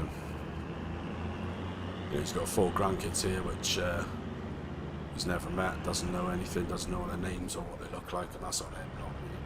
And it's, it's no effect on my kids, so whatever.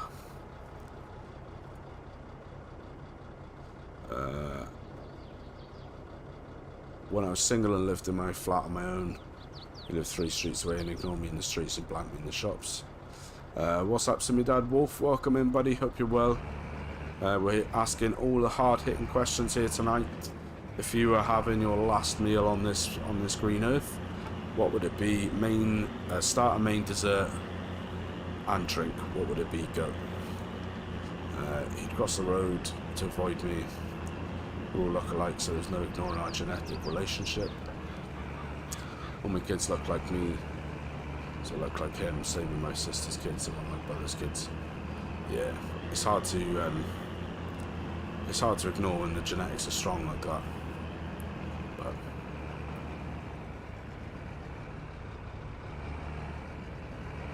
like I say, I desperately wish that I could just not ever think about it, but I think the thing is, I grew up in a single parent household. It was just mum, me and 3 sisters, so there was no, I had no real role models in life. My older sister's dad lived about 8 hours drive away, and we didn't really have anything to do with him. He saw my sister sort of in school holidays, she'd go and stay with him and stuff, but he didn't generally have anything to do with us through the year. My younger sister's dad he had his own faults, so he was a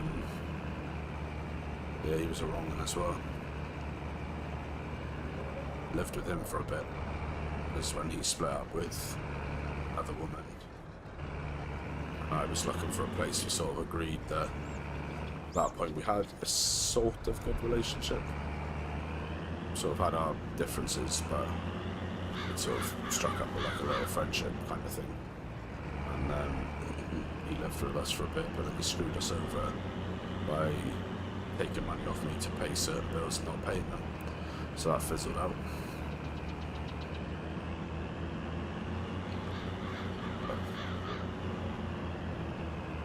It's all lessons that teach you to try and be the best father that you could be.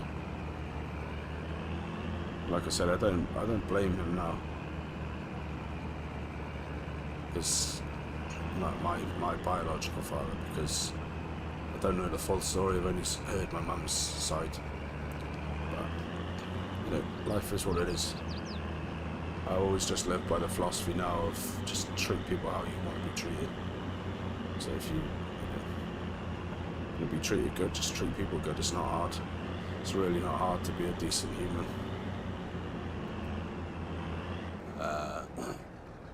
Mum struggled with me when I was little because I was such a reminder of a terrible time.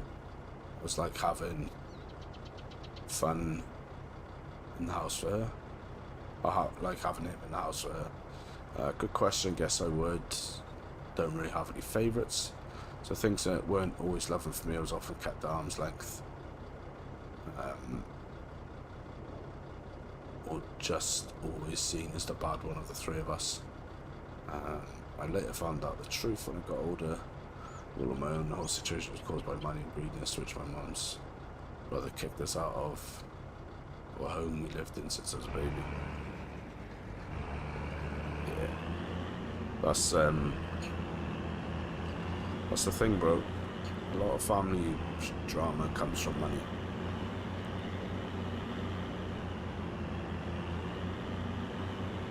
So it really doesn't surprise me at all.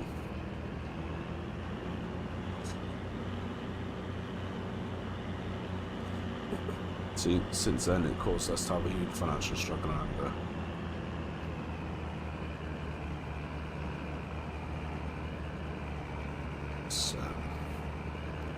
I think a lot of the problems in families is caused by money.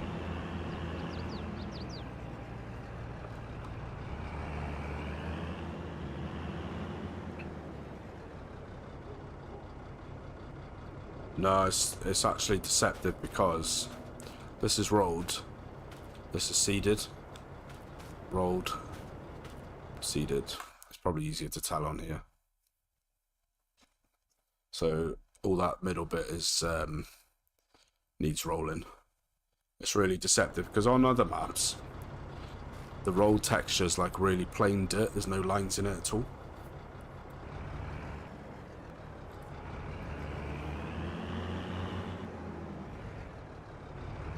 Because the first time I tried to roll a field on here, I had the same thing. I was like, is that even doing anything?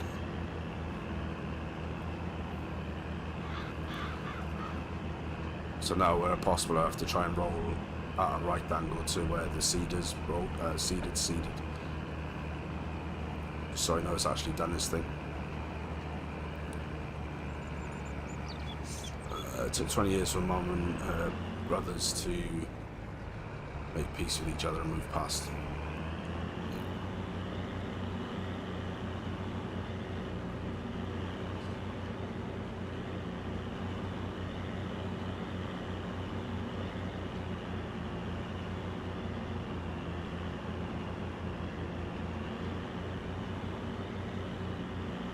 Has your missus started back at work yet? Thought you were going over the same thing to keep up with the chat. Yeah, no. But I said, I don't know, it's just maps textures, because on other maps you end up with just a really like plain coloured dirt, no lines, nothing, really smooth brown dirt texture. But on this map it looks so similar to the like seeded texture.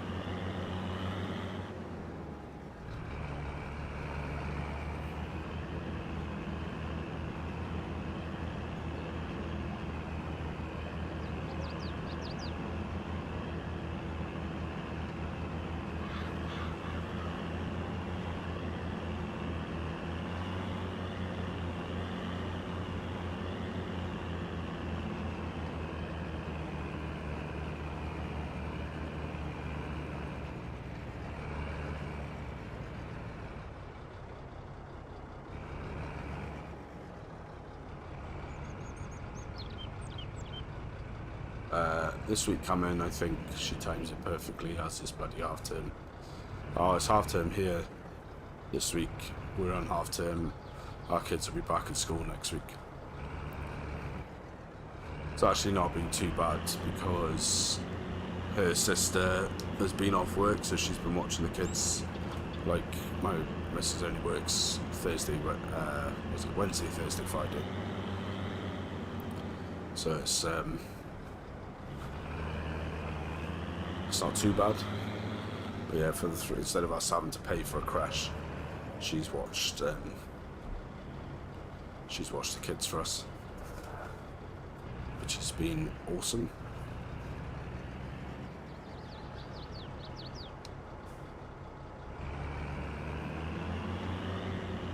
It's the first time that she's done it all day, so it was a bit sort of like today she took them to soft play on the bus, and I was just the whole time just like nervous.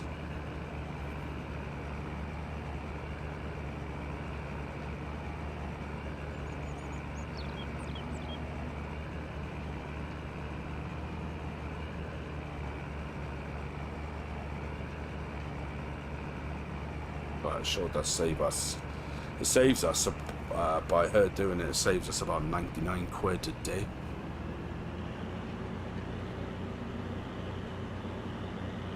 Because I think think it costs us 33 quid a day to put the kids in for the length of time that we need to do it in the holidays. So my missus only works 8 till 2:30, so they only need to go in for 8 till 2:30, which I think is 33 quid off the top of my head. So by her having them or coming to the house to watch them, she wouldn't be doing anything otherwise because she's off work. I'll have to see what my sister's doing. See if she wants to do twice for one day. Yeah, do it, man. Or see what your sister's doing. Is it bad that I really want a kid at age 20? My only advice, because I was 21 when I had my first kid, is it's not bad, but live your life a bit. Because once you have a child, everything changes. I mean, we're a little bit different because we haven't got like a good support network around us. It's only my wife's sister that's around us. My family live 250 miles away, so it's not like they can pop over for the day to watch the kids and stuff. So if you've got a good support network of people around you that are willing to sort of watch the child for you when you want to go and do stuff with your partner.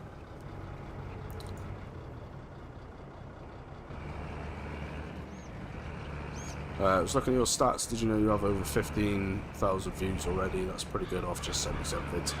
Yeah, I did know. I had an email the other day. I can't remember what day it was.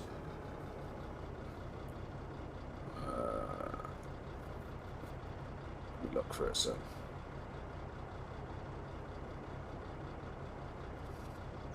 Yeah, 6th of February is when I got that.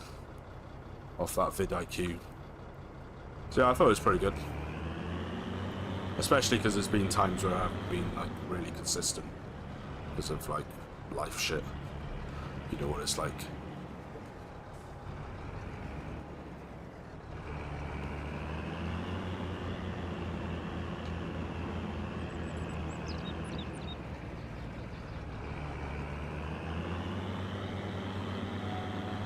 I think there's just one little bit over here.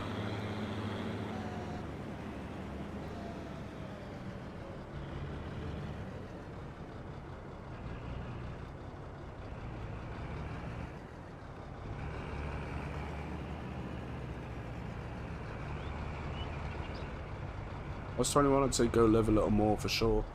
Get some money in the bank and make sure you've travelled a bit. That's my advice. I would echo that advice.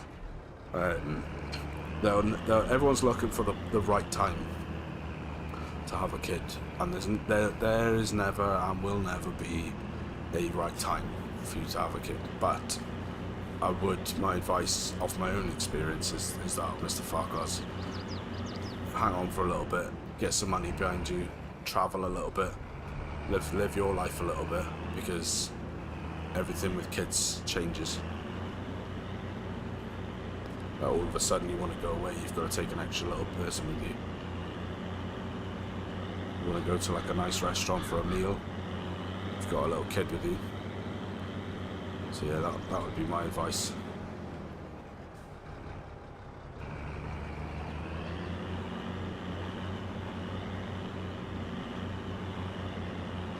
I think that'll do for that field.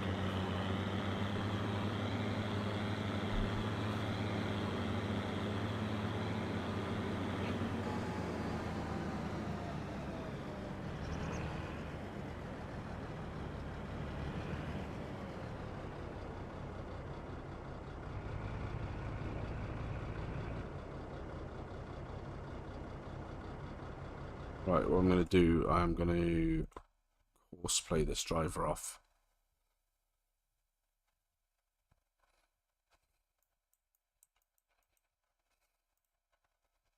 Well, that's the thing, right? So, that's just good advice generally. Because my wife and I, we've been married for 9 years at this point, or 9 years this year. And we got married in August, and she got pregnant in October after the wedding, and then we had our son the following August. And that's the one thing we say now, as much as we love, and we do love him, genuinely, all the kids we love, but we sort of wish now that we would have waited a year or two, because we sort of felt that we didn't have that whole like newlywed experience, because we got married, we did the honeymoon, and then we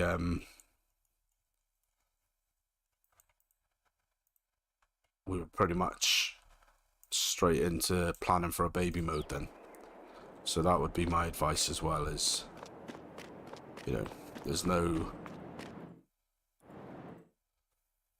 just don't put pressure on yourself to have a kid. It'll happen in good time. So 220 for that.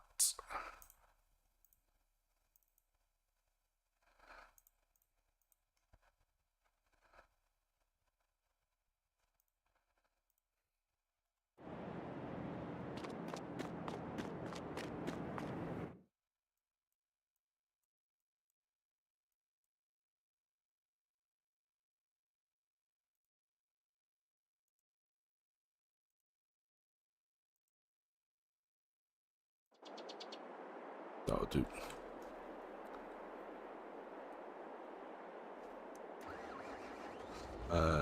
Personal individual experiences. I'd done a lot by the time I was 21, but still had the things I wish I was able to do.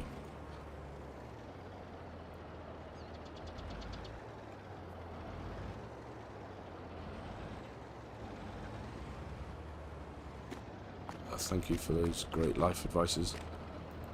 Yeah, you're only young, man. Those times will come.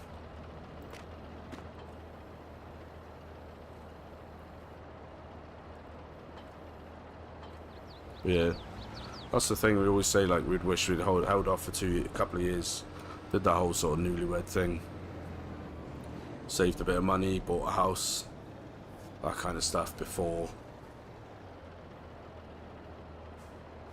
we went down that route. We don't regret it, like, completely, but in hindsight, we probably would have been slightly better off now, generally in life, if we had waited.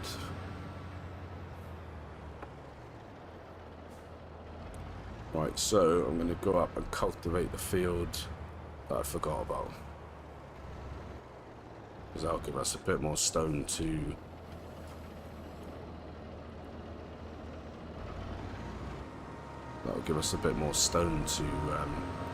turn into lime.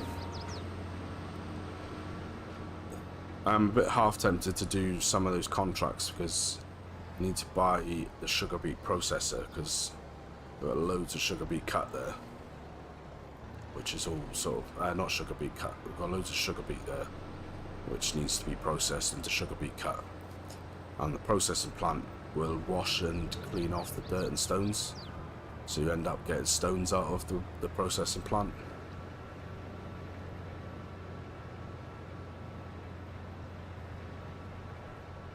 I do feel for Meg a bit, because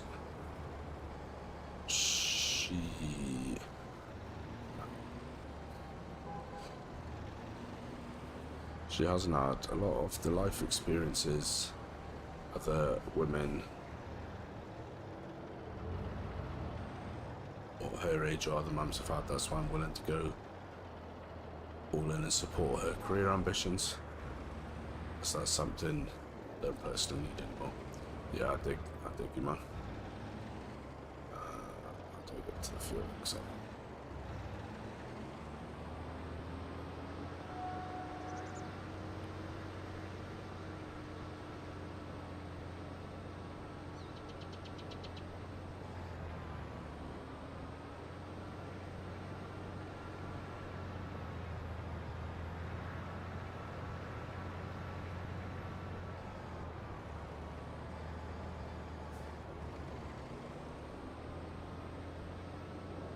I think it's funny, because not funny at all, actually. It's funny that I say it's funny. It's not. The way that things are, because like when I was coming up, I was like, I wouldn't say like angry or anything, but like it was always we didn't have a lot of money to do stuff. Like, all my clothes were pretty much hand-me-downs from people that my mother knew at the church. And that kind of stuff.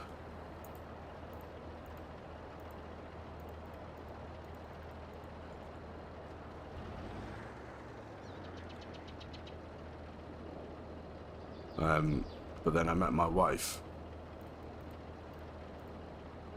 And it was like, actually, in comparison to my life, you've had it pretty bad. Her mum died when she was like 13. She was in care for a bit. Her dad's like, oh, good. So, yeah, it was kind of like, actually, in comparison to that, what I thought was a crappy childhood, it's not bad.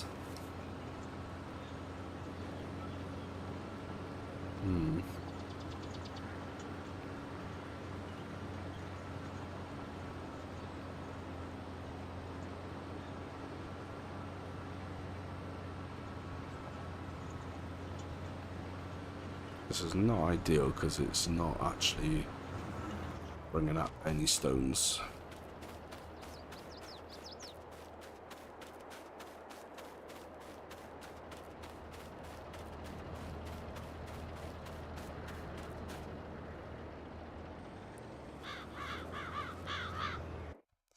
Right, let me just jump over here a sec.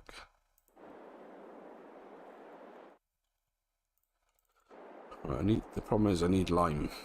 I need to...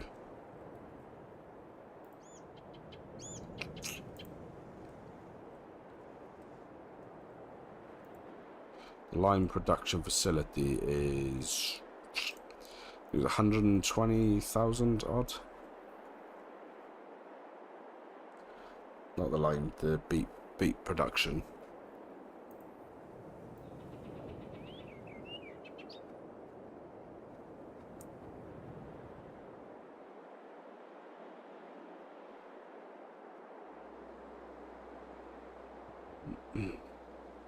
Question is, do I sell one of these bunkers, or do I take a loan? And then if I...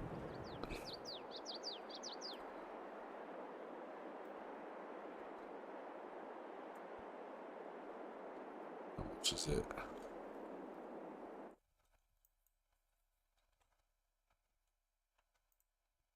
So to buy that bit of land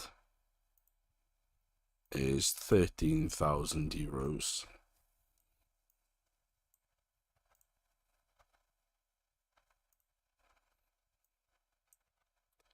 So I think what I'm going to do is buy this little bit of land.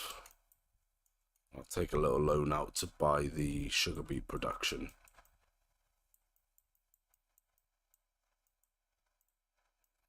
Just because that's right close to the farm, so that makes a little bit of sense to do that. I think, anyway.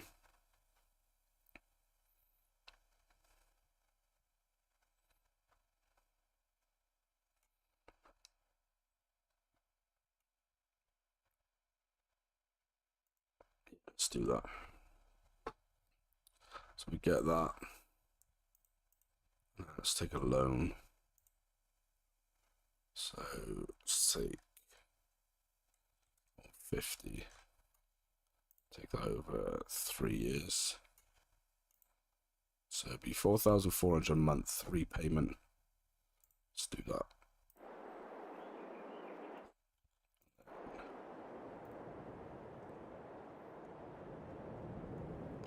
Let's put down.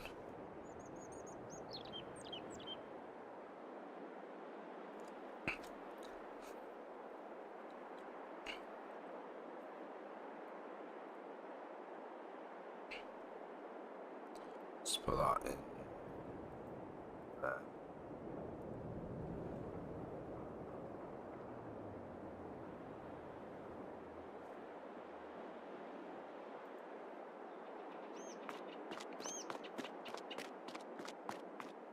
Right, where's me? There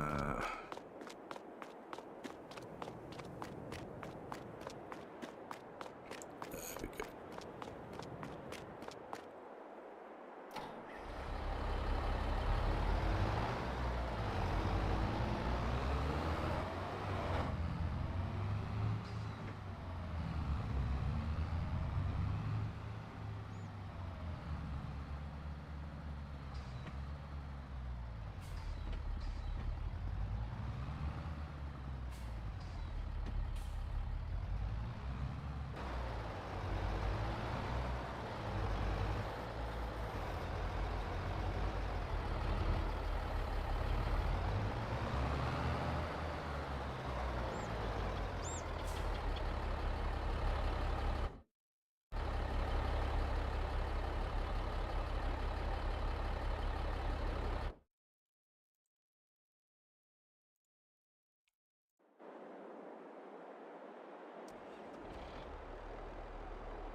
chuck this back in the shed for now, and then we'll hook up the trailer.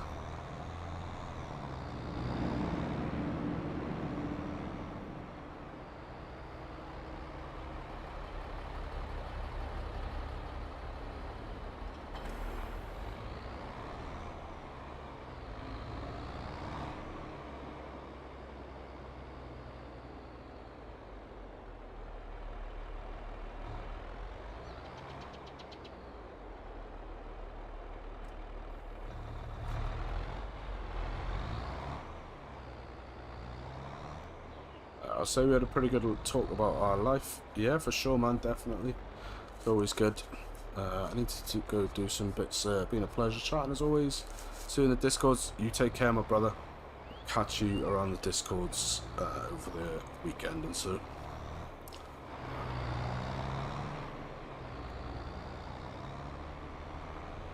Let's park this up here.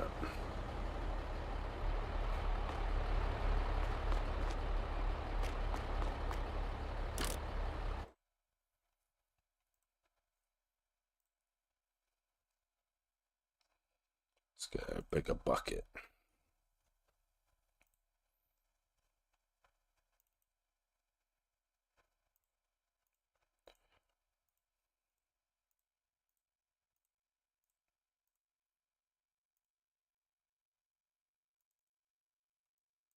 The handler does 3.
Bit of rain coming in. I remember when I first met my girlfriend. I was really young. I was 14, she was 13, and we basically grew up together. It's cute, man. It's a good story.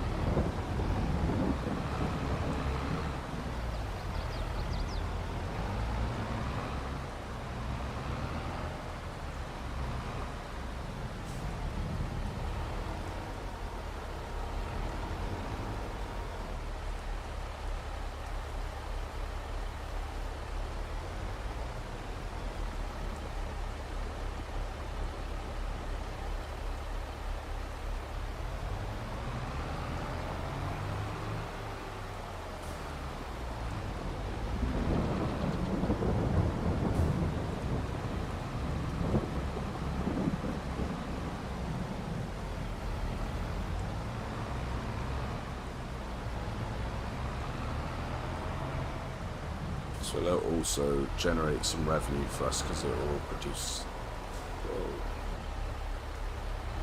it will produce slurry, which we can obviously put through our biogas.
How until you reach the big 200 subs? We're almost there. Yeah, man, so close.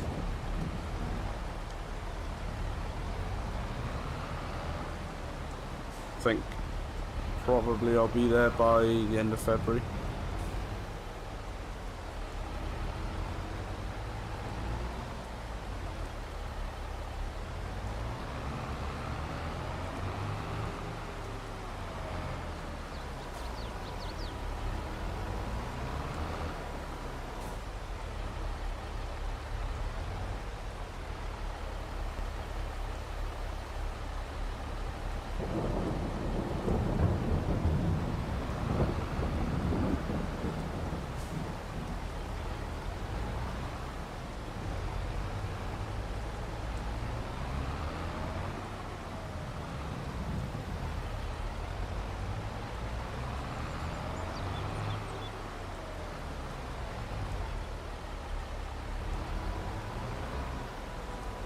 I think what's really helping me at the minute, like with the subs thing, is with the trucking videos, some of them have been like multi-part episodes, so that means there's more episodes going out per week, which is never a bad thing. Got 10,000 litres in there. Let's drop this off down.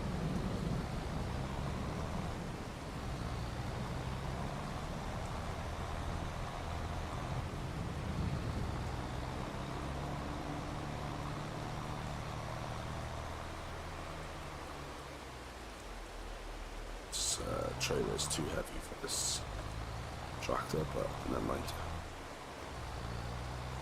It's doing the thing, it's doing the business.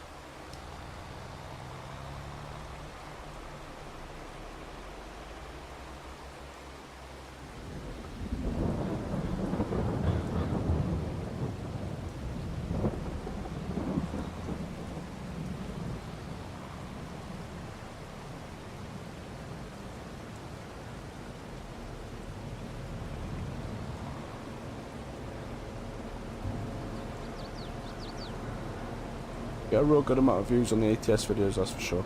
Yeah, it's really pretty good for my size of channel.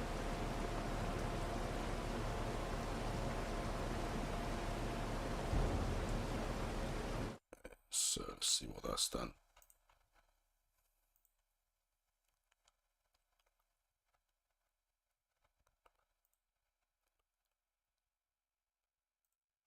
Cool, so that chucks that in there.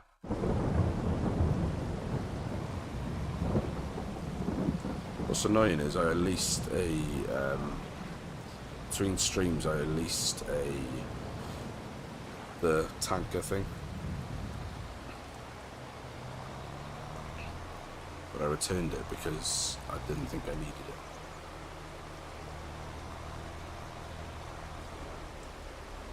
Now seems like I need it, so let's get that back.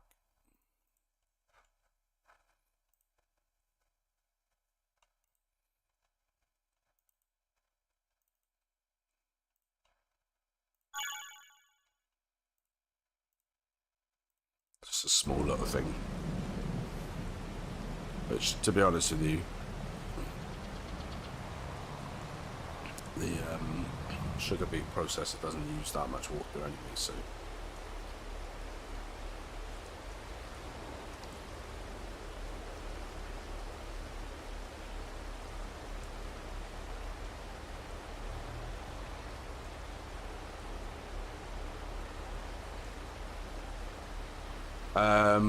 the last wheel upload, what wheel pack is that? I did comment back on it today. I didn't see it before today. I can't remember exactly which pack it is, but there's only 2 packs on that.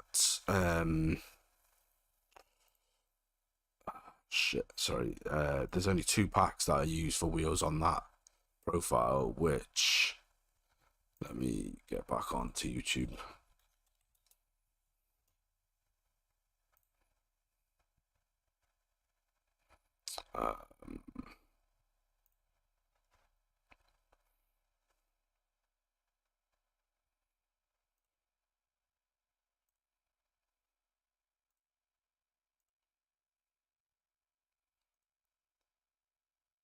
So it's either the Alcoa 80, I don't know if I can put a link in here.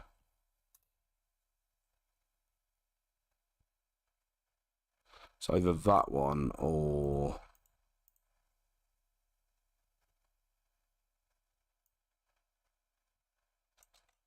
the Smarties one.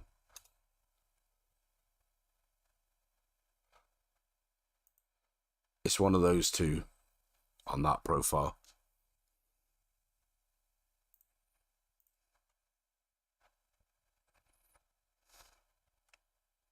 I've got a feeling it's probably one of the Alcoa ones. What I'll do next time I get the truck into dealer, I'll check what wheels they are.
Alright, awesome, thank you. I like the look of them and I want to add them to one of the trucks I'm going to build. Yeah, that's cool, man. I'm pretty sure it's the Alcoa ones. It's one of the ones from the Alcoa pack. I like them because they're really shiny, like really high polish. If you want some cool ones, depending on what style truck you're going to do, if you get the res built wheel packs, they've got some 24-inch like, nice ones. I don't really know what to describe them as, but they're the ones that I put on.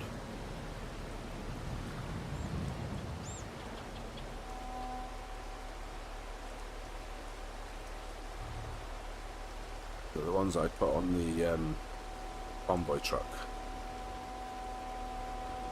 Come on. Why are you not taking the water? Come on.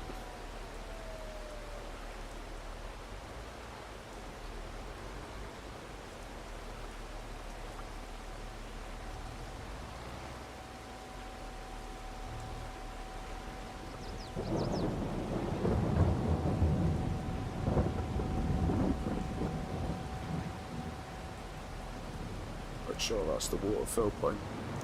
I don't know why it's not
so we will leave that running. Bring some more beets down here.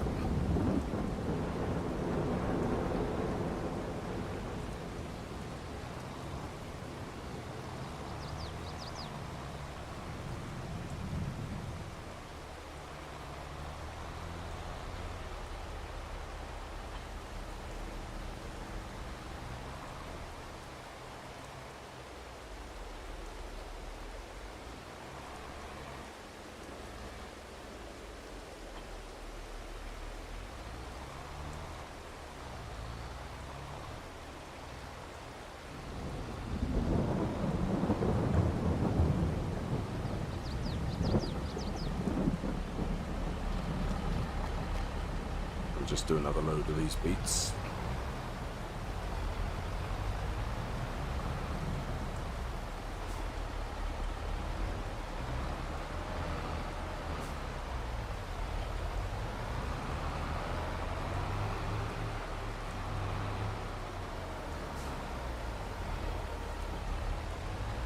Kalani, what truck are you? What truck is it you're going to build? Got a brand in mind?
thinking of doing another Peterbilt, but one of the stock trucks in the game, not the mod ones, just to change up a bit. Yeah, that's fair enough, bro.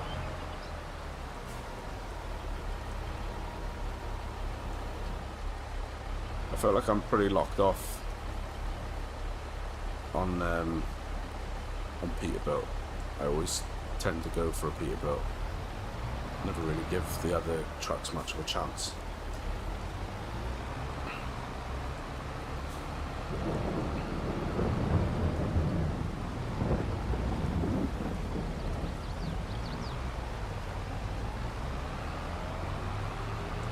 I do quite like the look of the Kenworth K100 on Steam Workshop, which I like the look of.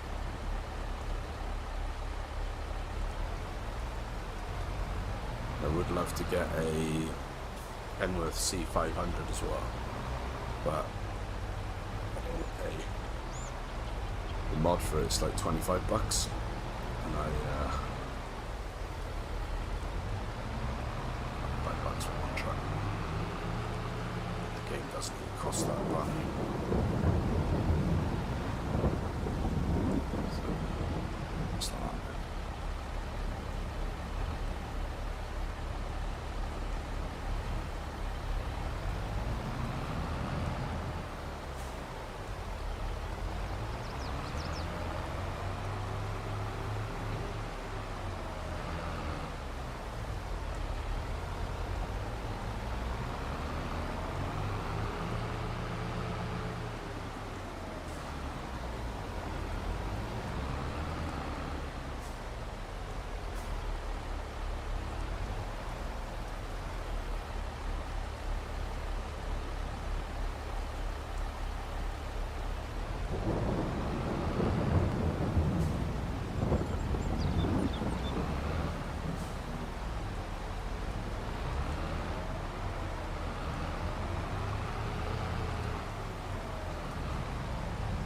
The Kenworth K100 is cab over here.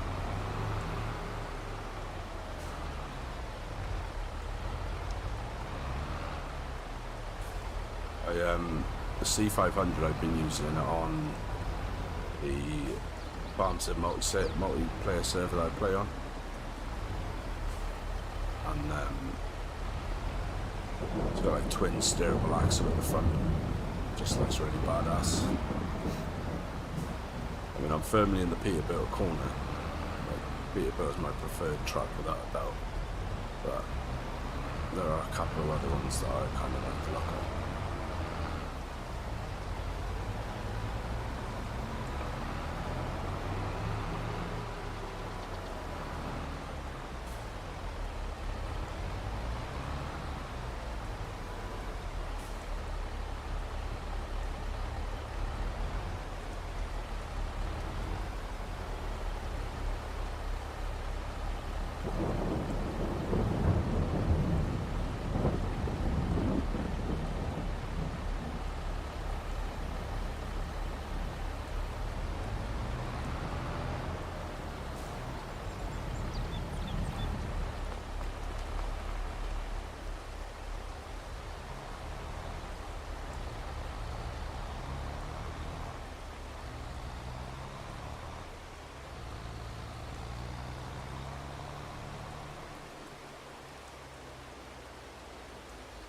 First time I've seen truck since you mentioned it. Looks nice.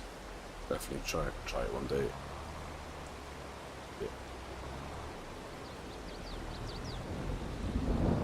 I think Peterbilt is probably still my favourite truck, just because of the sheer amount of customizability options on there.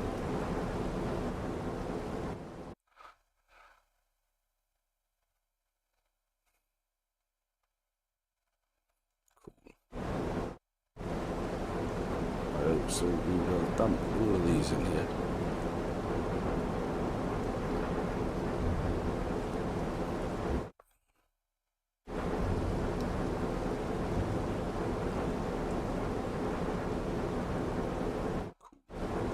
Alrighty guys,